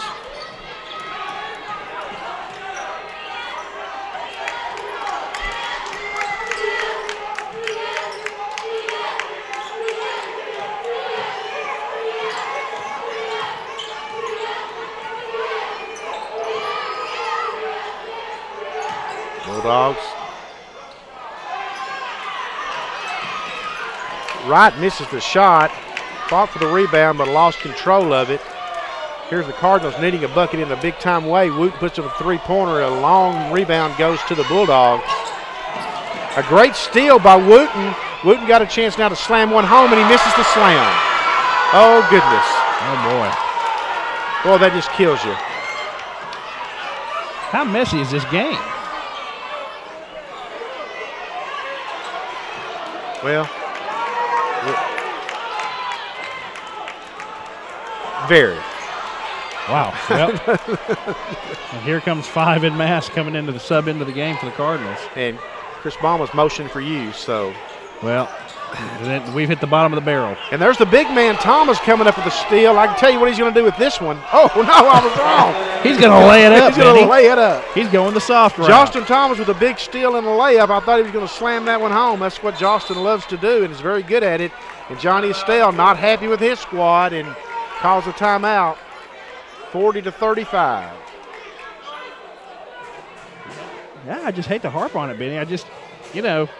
You always get geared up for Trinity Valley Navarro no matter what they're doing. It could be the ping pong tournament and the sub, and, you're going to get ratcheted up for Trinity Valley Navarro, and it's just been real sluggish. I'm not a basketball expert, so, other people that see the game different than I do and better than I do can maybe pick it apart and say why, but just not a whole lot for the Cardinals. Navarro's not faring much better. Even of course the difference at the line obviously would have made a larger difference, but Navarro's not playing much more sharp, really. No, I couldn't say it any better than you just did. See the Cardinal cheerleaders performing. Of course, they will be going for their national competition in Florida, first or second weekend of April, early April.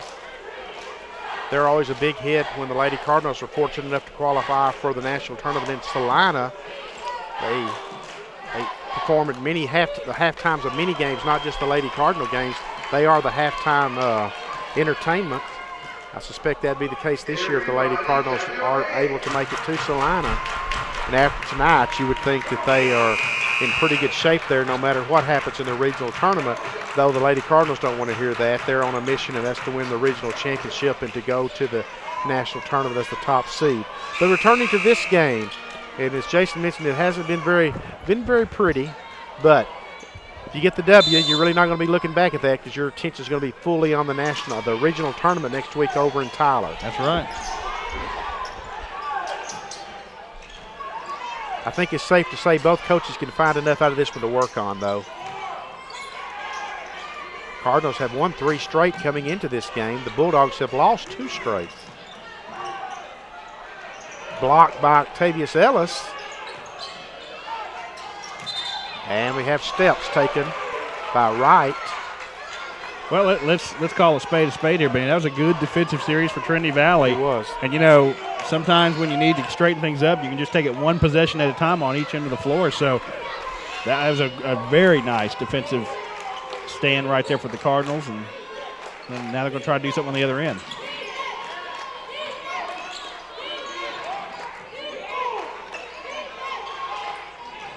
Cardinals attempted to get the ball to Ellis, but to come up with a steal for the Bulldogs. Wright. And they're going to get a chance for an and one as Cousins takes the feed and lays it in for a shot. Foul's going to go against Ellis. That's going to be his 3rd. But it's a chance now here for the Bulldogs to get a little bit more separation as they're finally up by 7 points now. And Cardinals are still kind of looking for that second wind. After the first half when they finished strong, and this free throw goes down, and you hear the Navarro crowd in the background very excited to see a free throw go down.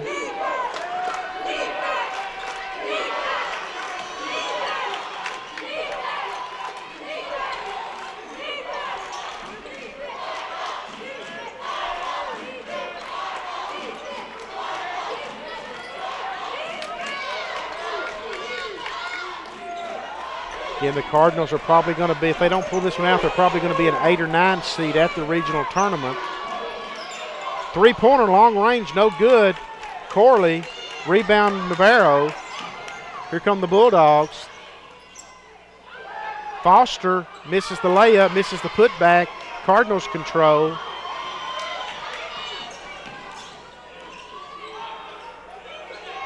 Allen for three. Got it. And just that's what it's going to take for the Cardinals to get a little burst here, Jason. We saw that in the first half. 43-38. His first 3 points on the night.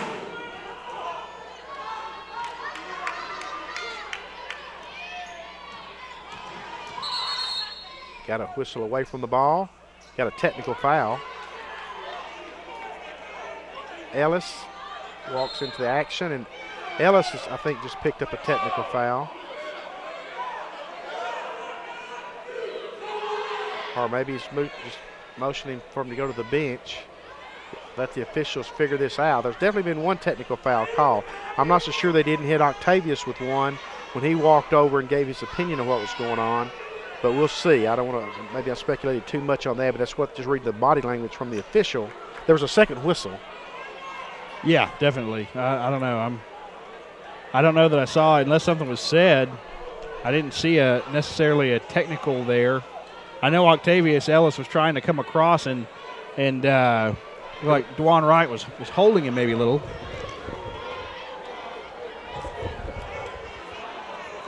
Yep.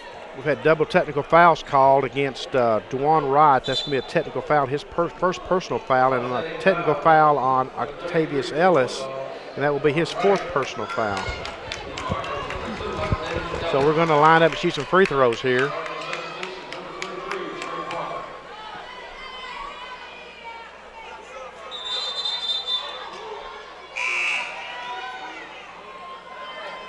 Well, I'll take that back, and they're going to call the double technicals. It'll be held possession, I'm assuming. Ellis is going to check out of the game.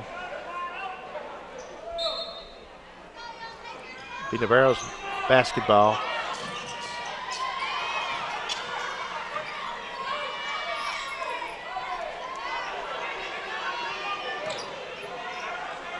(43-38).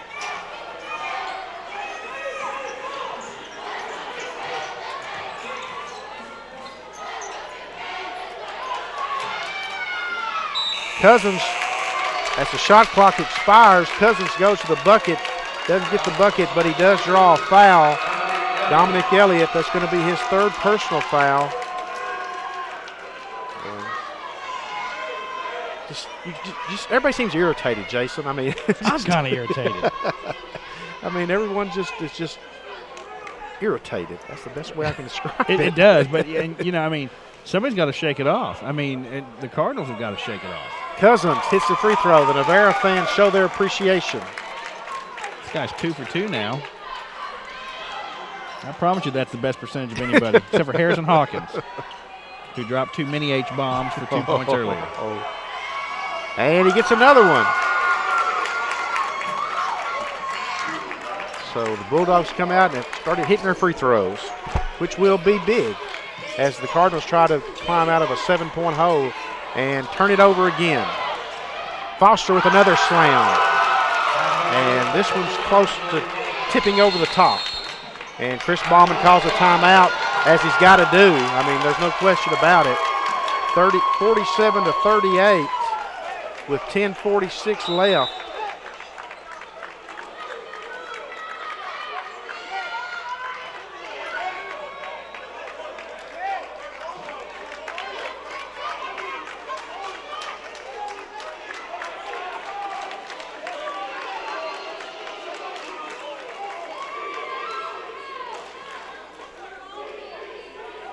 Well, Benny, after Yes. everybody is irritable.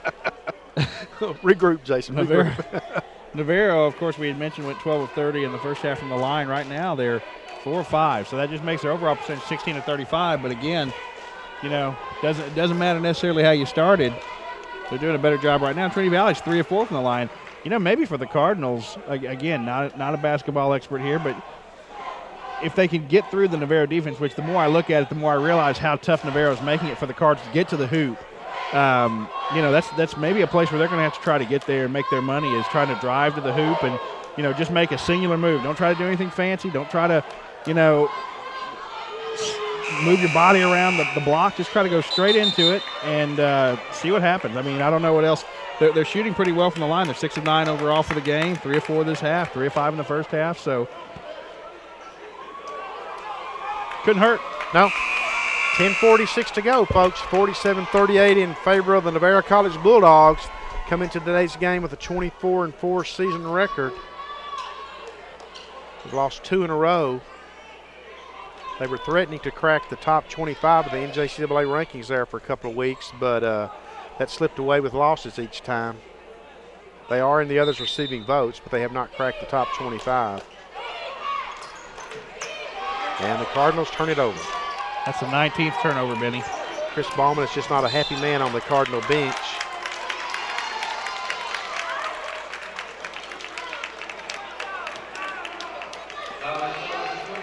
Tremaine Parker. And the Bulldogs are going to the free throw line, of course. It's going to send Shannon Lilly. He's 2 of 4 from the line in the game. Final score in Corsicana was 59-51 in favor of the Bulldogs, and the Bulldogs missed that free throw.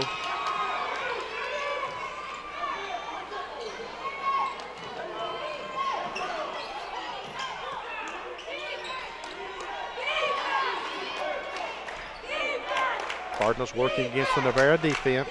Tyler Corley. Three-pointer from the corner. Josh Gentry, no good. He gets his own rebound, and he's going to have a foul called against Jamar Goodwin.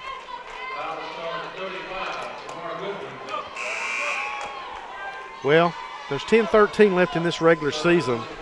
Cardinals obviously want a victory just as much as the Bulldogs do. They both want to get to the regional tournament next week on a high note. The Cardinals are trying to win their 4th straight. The Bulldogs are trying to snap a 2-game tailspin.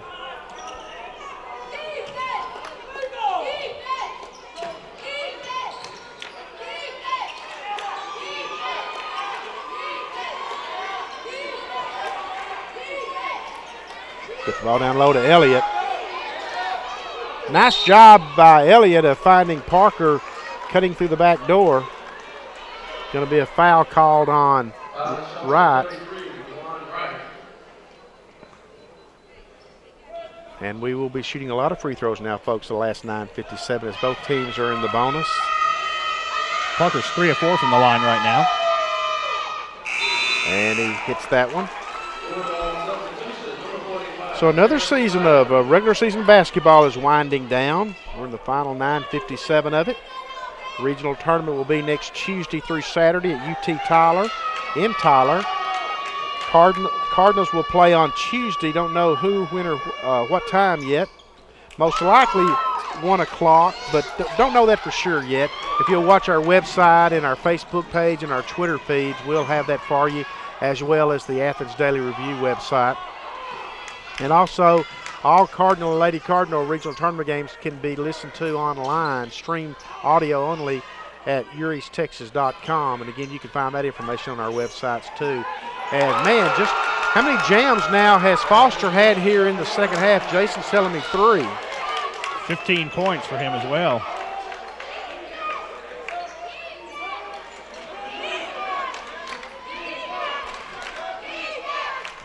Gentry gives it up to Elliott, and the Cardinals turn it over. And foul's going to go against Corley, and I think that's it for him. Tyler Corley is going to be the first man out as Chris Ballman's going to sub 5 new faces in here.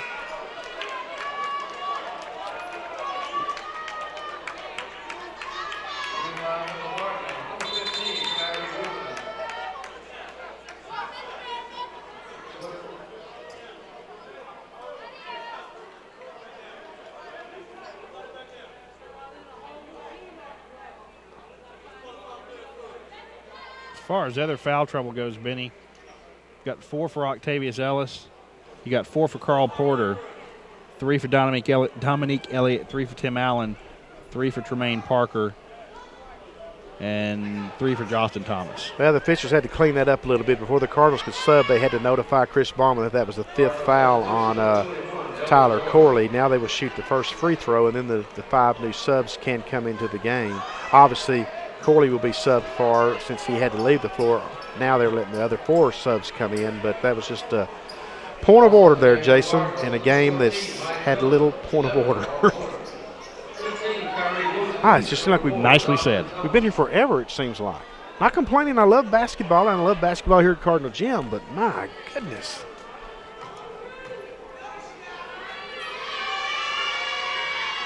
And the free throw attempt falls, the first one by Jamar Goodwin. Sense that the Bulldogs have a little pull away going here. And to get the second one to fall. So they've been much better in the second half at shooting free throws.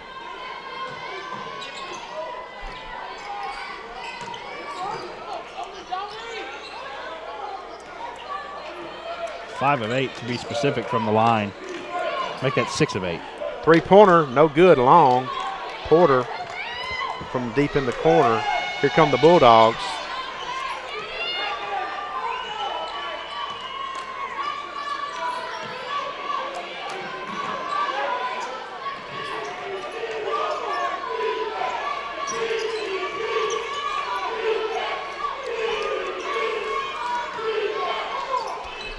Navarro now slowing things down just a bit. Going to be a little bit more patient. Don't mind burning some clock. Up 12.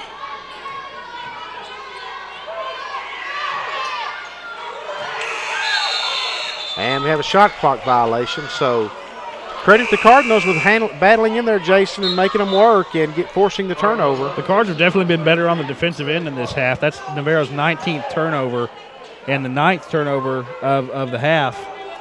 So the Cards have definitely tightened up there. Just still looking for that rhythm on offense.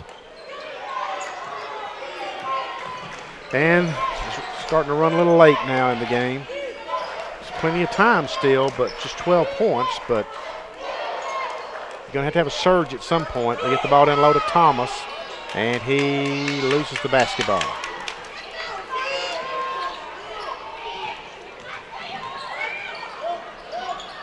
Not really what the Cardinals were looking for going into the regional tournament, coming on 3 straight wins. Turnover number 20 for Navarro.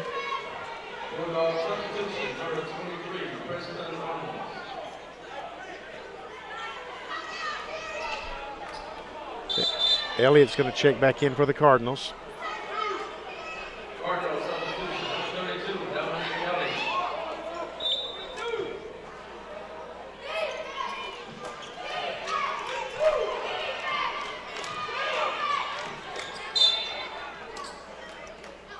Cardinals will retain possession. Ball knocked out of bounds by Foster.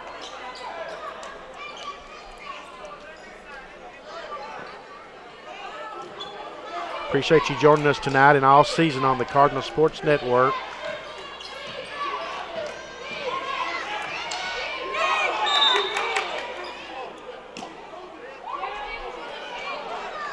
Shannon Lilly's foul.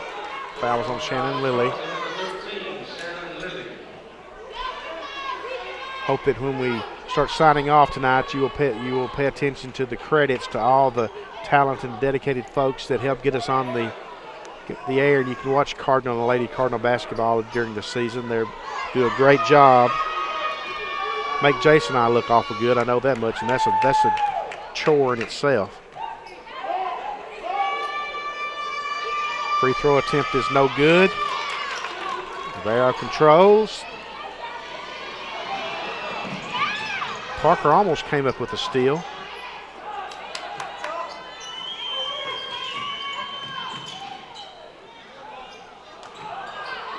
Cousins is the putback, and Parker still saves it for the Cardinals, but it's going to go out of bounds off the Bulldogs, so the Cardinals are going to come out of that better than it look like they may. It's at 21 turnovers now against the Bulldogs.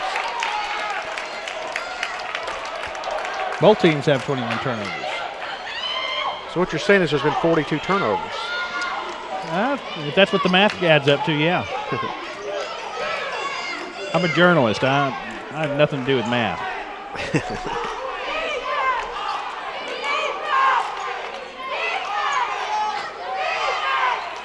Elliott. Oh, nice little wraparound pass there. Goes out of bounds and trying to find Mike Miller cutting towards the goal.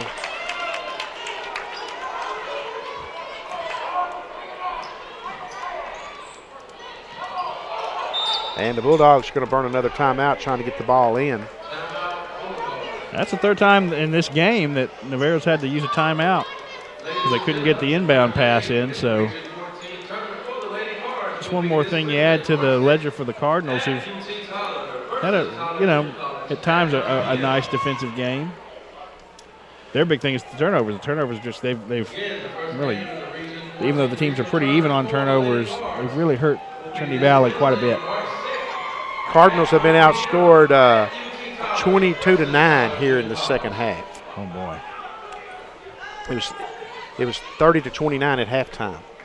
Yeah. So I mean, that hurts when you just got 9 points coming up on 14 minutes. It just the Cards have seemed like they've tried one of two things offensively.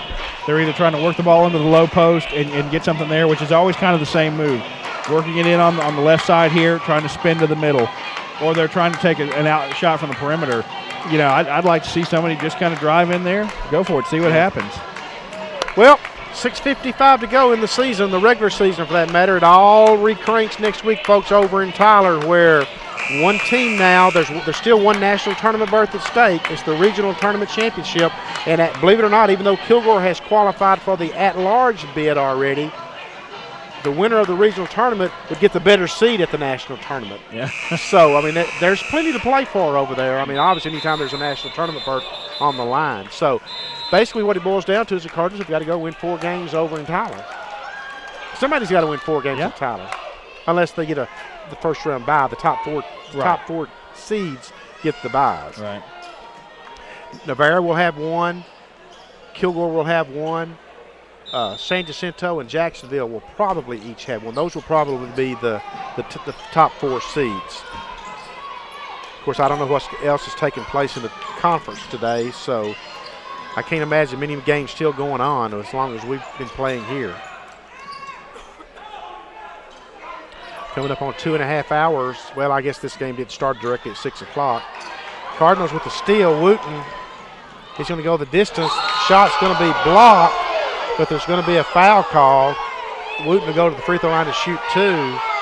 Foul's going to go against Cousins. That's going to be his 4th. Navarro faithful, not buying that.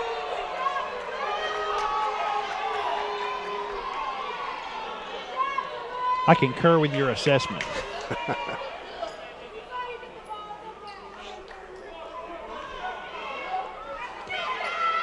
Benny, we see Wooten prepared to take us for a free throw. We didn't see it on camera, but the Cardinals coming out of that last timeout, they kind of huddled together, and it looked like Dominique Elliott, who's the lone sophomore on this team, at least the lone sophomore who was returning, looked like he was kind of leading the huddle there, and you never know what was said, but I suppose it was something about, hey, let's try to do this right now. Well, it's time to go if you're going to do it because, I mean, it's a 12-point game. Now it's an 11-point game. But if you're going to go, it's time to go. Cousins checks out of the game with 4 fouls. It's a nice hand from the Navarro faithful. Johnny Estelle's visiting with an official. Coming Bulldogs with a long pass, intercepted and turnover. Dominic Elliott. Miller, spinning move, can't get it to go. Navarro player was out of bounds, so when he made contact with the basketball, so the ball will stay with the Cardinals. 7th rebound for Porter there. Been pretty active on the boards.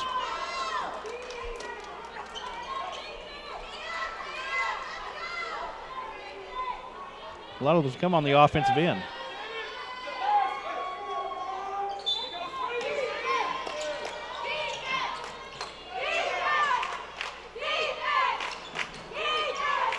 Mike Miller puts up a 3, banks it in. I don't know if he called it or not, but it counts as 3. So that's a big bucket for the Cardinals now, just down 8, coming up on 6 minutes to go. So, I mean, will that spark them? Will that be enough? We'll see. Well, Benny, Navarro's turned it over 2 straight trips, and the Cardinals have turned into 5 points.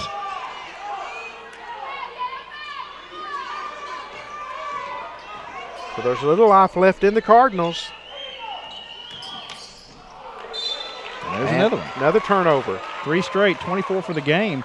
Remember, this is the fresh 5, Benny, that Chris Bauman had kind of subbed in, trying to find something. So no matter if Navarro hangs on and wins this, you know Johnny Estelle's not going to be real pleased with the way things are going for his Bulldogs going into the tournament. I mean, but he does want to win number one, of course, and he can work on the other stuff. Mike Miller for three, no. Rebound goes to Lilly for the Bulldogs. Again, the final in Corsicana when these two played was 59-51.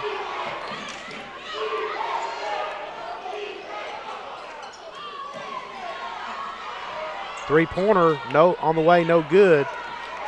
Wooten with the rebound. Here come the Cardinals with a chance. Miller gives it up to Wooten in the corner for three. Long, no good. Porter with the rebound, and the putback is good. 51-45. That gets Chris Ballman out of the seats, putting Josh Gentry in. And we have another timeout by the Bulldogs because they are unable to get the ball in. That's their fourth timeout, trying to get the ball inbound. You see some little kind of kinks in the armor for the Bulldogs. Of course, they've had a stellar season. 24-4 is super. But, 18 of 38 from the free throw line. That's 4 timeouts using the game. It's been a while since I've seen that. 4 timeouts trying to get the ball in, Benny. That's not good. Well, let's take a look at what the standings were going again into tonight, Jason. Just to give folks a little reset here as to how teams were jockeying for our position and everything. And you said, Jason, I've been saying Navarro's 24-4, 22-7. So that's on me. When we both said that, I said that something didn't sound right. But I had Navarro was 22-7 coming tonight according to our standings. And that's one of the reasons I wanted to get a look at it, just to make sure that I had typed that wrong on our sheet. So I do apologize for that, folks, because I didn't think that sounded totally right, because I knew they lost 3 games early in the season before they kind of righted the ship. But anyway, another nice season by the Bulldogs, and they are 22-7, trying to go to 23-7.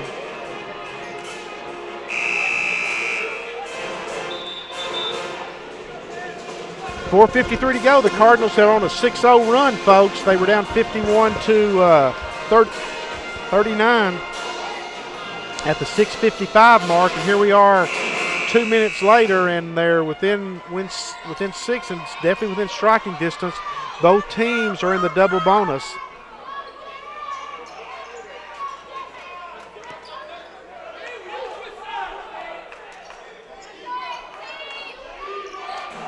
Navarro will inbounds against full court pressure. Navarro can't, and we're going to have a foul away from the ball. Yeah, that's unfortunate for the Cardinals. Foul's going to go against Tim Allen. That's his 4th. That was away from the ball. The ball hadn't been inbounded, Jason, and the Cardinals are going to let the Bulldogs go to the line to shoot 2 free throws. That just hurts you in a comeback attempt there when you do that. And that's going to send Harrison Hawkins to the free throw line. 5'10" sophomore out of Long Beach, California. Hurts especially when you realize how hard Navarro's had it trying to get the ball inbound. And Navarro is short of the free throw inadequacies that they had in the first half. Here in the second half, that's made a big difference too. If they'd have been shooting free throws at the same rate they were in the first half, is more peril than they are. 7 of 9 from the line in the second half. 8 of 10, so that's 80% here in the second half. So those 3 minutes they shot at halftime practicing free throws paid off. 20 of 40 now for the game. There's another turnover. And this is going to be slammed home by Goodwin. Back to a 10-point spread, just like that for the Bulldogs.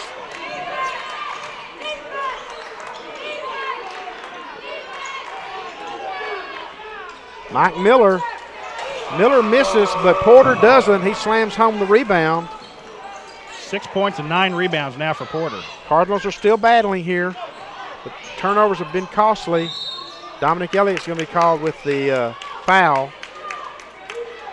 Going to result in 2 free throw attempts by Sion.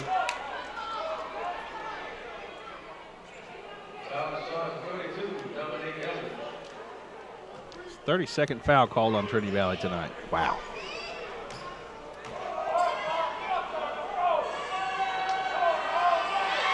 First free throw attempt bounds off the front of the iron.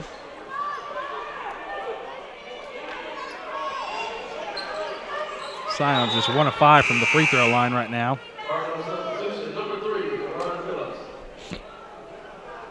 Navarro just dipped under 50% for the game, 20 of 41. Coming up on 8:30 here in Athens, the Central Time Zone. And he misses the second free throw attempt. So the Cardinals catch a break there, just down 8, coming up on 4 minutes to go in the game. See somebody bust a three-pointer here, but you got to for sure get a good shot, and darn sure can't turn it over.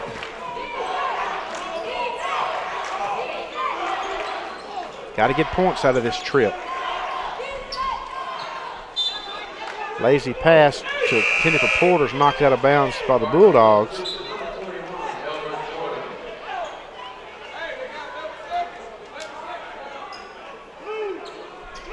.349 left in the game. Been a long game. Been a long day here at Cardinal Gym to wrap up the regular season.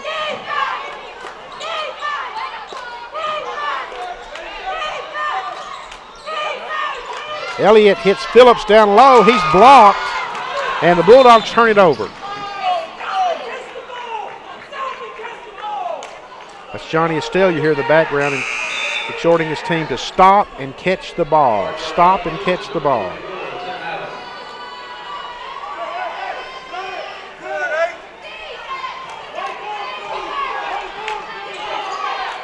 Again, if you missed it, Kilgore beat Tyler today 70-62 to wrap up the at-large berth for this year's national tournament from the conference as the regular season conference champion. So the Bulldogs will be headed to Hutchinson, Kansas in a couple of weeks. No matter what happens next week at the regional tournament in Tyler, the regional tournament championship winner next week will also qualify for the national tournament. Now, if by some chance Kilgore goes on and wins the regional tournament, then the team that advanced to the championship game to play the Bulldogs would go to the national tournament as the higher seed, Jason. So it's conceivable you could get to the championship game, lose to Kilgore, qualify for the national tournament, and have a better seed than Kilgore. Kind of crazy. Kind of crazy. But I like how it's shaping up. It's made it an interesting race. Elliott at the free throw line. And he misses that one too. Still an 8-point game. Here come the Bulldogs. Don't have to be in a hurry.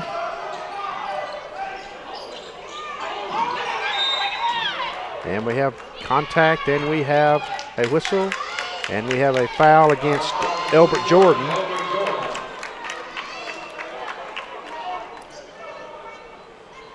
That's his first foul. My goodness. How did he escape the wrath of the whistle?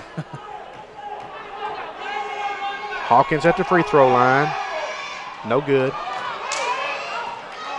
His first miss, Benny. He's 4-4 coming to the line now. Now he's 4-5. Third straight miss for Navarro.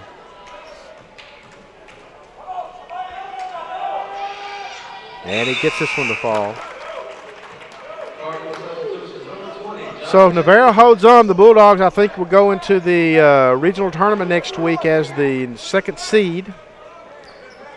And if the Cardinals wind up with the 8 or 9 seed, they would be bracketed with the number 1 seed, which is going to be Kilgore. So the only way the Cardinals would be bracketed with Navarro in the second round would be if they wind up as the 7 or 10 seed and won their first round game. Then they would play Navarro again. Otherwise, it might be Kilgore. And the Cardinals really haven't matched up well with Kilgore at this point this year. They were swept by the Rangers. We got a traveling violation on Josh Gentry. And if Navarro hangs on and wins this, Navarro will have swept the Cardinals this year as well. First game was 59-51.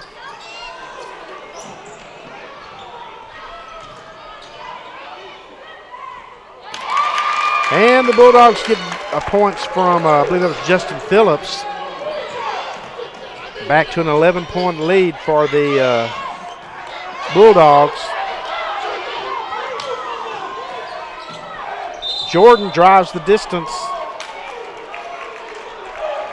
And it's going to be fouled. He's going to get the bucket.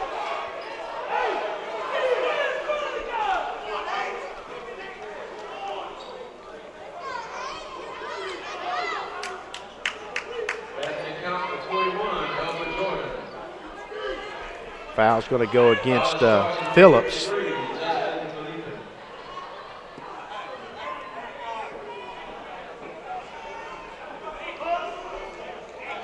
Jordan's got 3 points tonight, Benny. He's 1 of 3 from the line. Trinity Valley 8 of 16 from the line, by the way, for the game. Can't afford any more misses now if you're the Cardinals and you have any intent on still reversing this, although it's getting close to being to the point where I don't know how doable it is. Chris Ballman's going to call a timeout, though, after the first make. 2:41 left, and it's 58-50. Full timeout.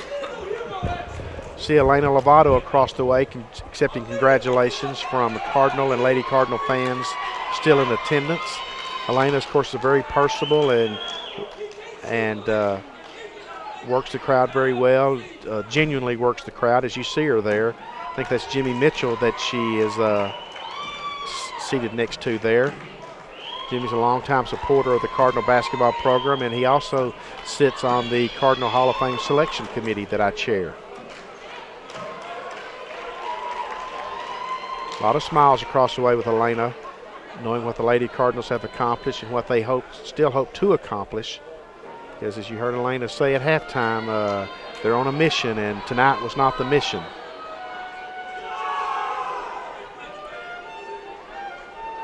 Meanwhile, for the Cardinals, they're trying to rally from an 8-point deficit here into the final 2:41. With the win and the right combination of other games, they could get as high as a 6 seed, but right now it seems likely that this one may not go their way, and if not, then I think they're going to be locked in at an 8, 9, and possibly a 10 seed. So that's kind of a nutshell what it looks like as far as seeding goes. And again, we mentioned you can check out our website, the Athens Review website, the college's Facebook page, the college's sports Twitter feed, and we'll have the regional tournament pairings as soon as they are released. And at the rate this game's going, I think this is going to be the last game played during the regular season, because we're still locked into a game here at 8:35. It started shortly after 6 o'clock, and it's been a long game. It has. Yeah, I was just looking at my score sheet here. Guess who Trinity Valley's leading scoring by? Who is that? Tyler Corley. 9 points. Hadn't been in the game in 5 minutes. Just that kind of sums it up. Yeah, I mean, when your leading scorer's got 9 points and less than 15 guys have scored along with him, it's not going to be a good sign. And that's kind of what it's been like for the Cardinals today offensively. There's a turnover. Here come the Cardinals. Still have a chance. Jordan is going to be blocked and fouled, so he's going to go to the free throw line to shoot 2. Foul's going to go against Anwas.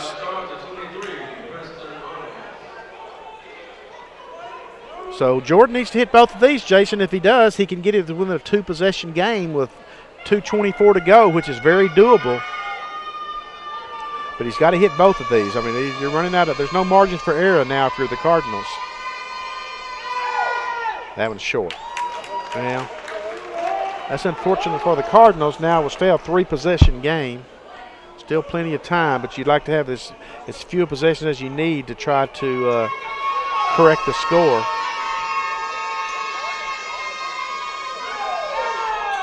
And he gets this one to go.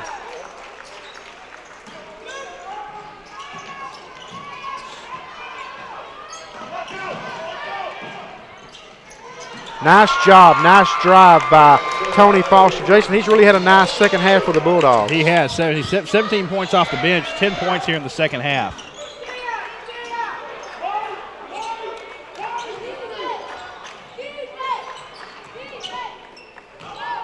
Elliott underneath.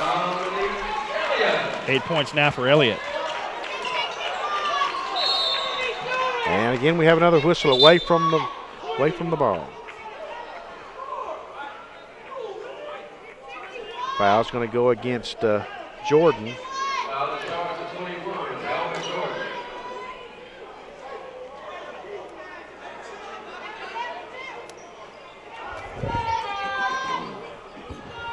So back to the free throw line goes Harrison Hawkins.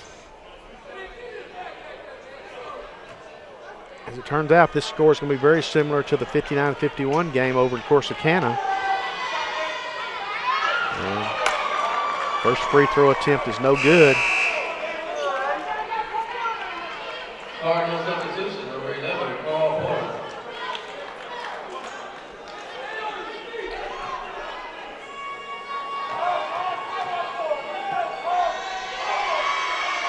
And he gets the second one to fall. Under 2 minutes to go. 8-point game. Cardinals got to score, and the Cardinals have got to score in a hurry.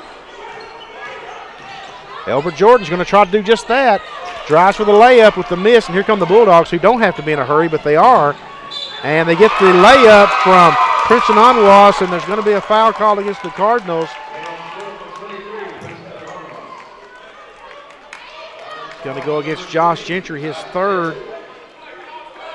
And that's going to be maybe enough for the Bulldogs there. And, you know, Johnny Estell's got to be happy that his squad survived here tonight.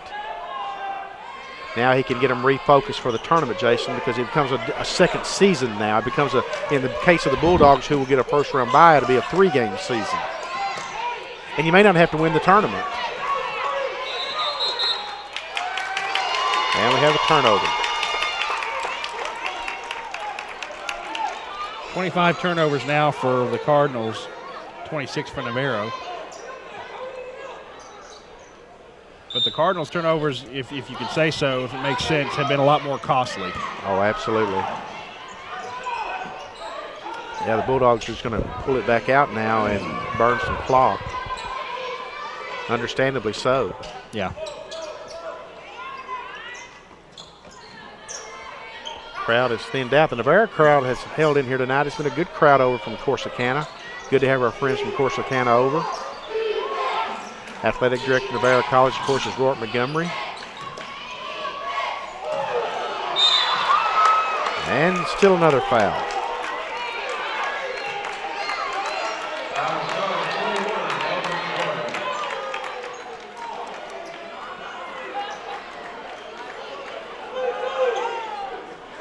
That's Jordan's third foul. Not that that matters so much now this late in the game. I thought we'd have had a lot more folks foul out than we did, Jason.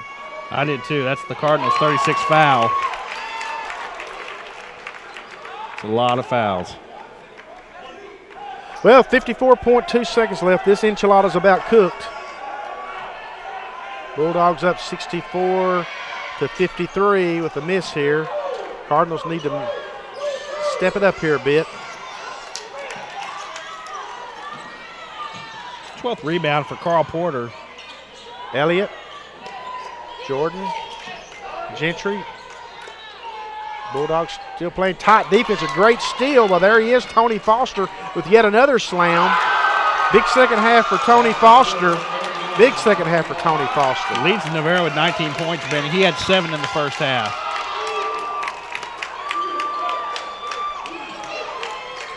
Porter with the miss. Gentry couldn't control the rebound, and, yep, another foul.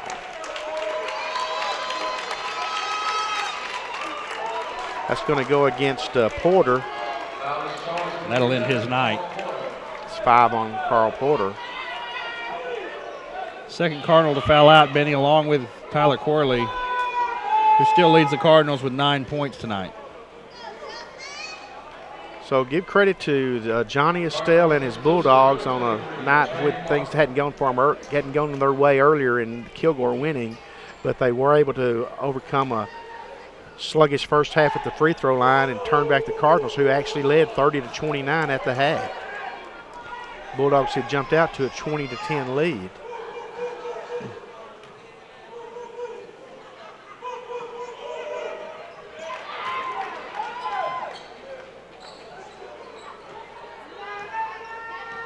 That last free throw makes Navarro 24-50 from the line tonight.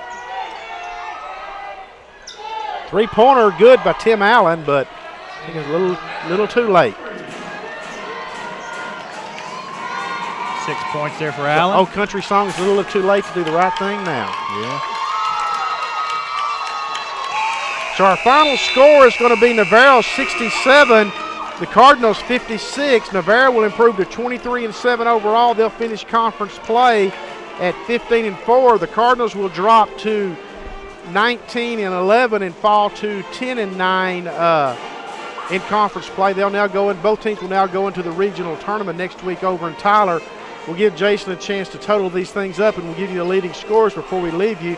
Again, we want to remind you as we sign off, if you would please watch the credits and all the folks that help get these webcasts on the air to you each week when we bring this forward. This is our last game of the season, and we appreciate you being loyal viewers throughout the course of the season. Jason, now at the top scores for the game. Just looking at a couple of top scores from Navarro, as you mentioned a couple times, Tony Voster comes off the bench to score 19 for the Bulldogs. Just had a big second half, obviously. Let's see, let me give you another one here real quick, Benny. 11 points for Princeton Onwas, and those are the two main scores. The only ones in double digits for Navarro. They were 24-50 from the free throw line with 26 turnovers. For the Cardinals, they were led in scoring by Tyler Corley, 9 points in the first half, and he finished with 9. Of course, he was one of two Cardinals to foul out. The next closest behind him would be Dominique Elliott, Benny. He had 8 points. And looking like Carl Porter had 6 points to go along with 12 rebounds. He had a nice night on the boards. Cards 10 of 20 from the free throw line, also 26 turnovers.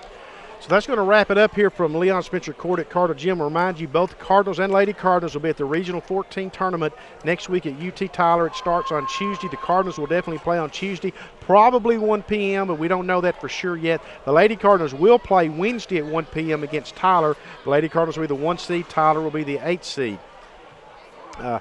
As far as the Lady Cardinals go, the winner of the women's regional tournament is guaranteed a trip to the national tournament. There may be an at-large berth out there for this region still, with both the Lady Cardinals and Blinn having great seasons, so there's a possibility that you don't have to win the regional tournament. Lady Cardinals don't want to hear none of that, so we won't talk about any of that. On the Cardinals' perspective, Jason, now then they've got to go and win the regional tournament if they want to make it to Hutchinson, Kansas, to the national tournament. It's going to require 4 wins is what it boils down to. Yeah, definitely. They're going to have to fight for it. Obviously, and they didn't play well tonight. They'll go back, regroup, and get some things figured out. Obviously, they've been a lot better offensively this season than they showed that they were tonight. So if they take some of the defensive effort they put out tonight and kind of get it worked out on the offensive end, they may be able to make a run. Folks, I speak for everyone at the Cardinal Sports Network and tell you it has been a joy, a thrill, and a privilege to bring these games to you and have you look in each week and be faithful viewers. And we hope we'll be back to see you again next season. We'll be back. We want you to be back to see us, I should say. So until we see you in the 2013-14 basketball season, not that far away now, I am Benny Rogers, the Sports Information Officer at Trinity Valley Community College. For Jason Larson, the editor of the Athens Daily Review, our talented, dedicated crew, wishing you good night and bidding good night from Leon Spencer Court in Athens, Texas.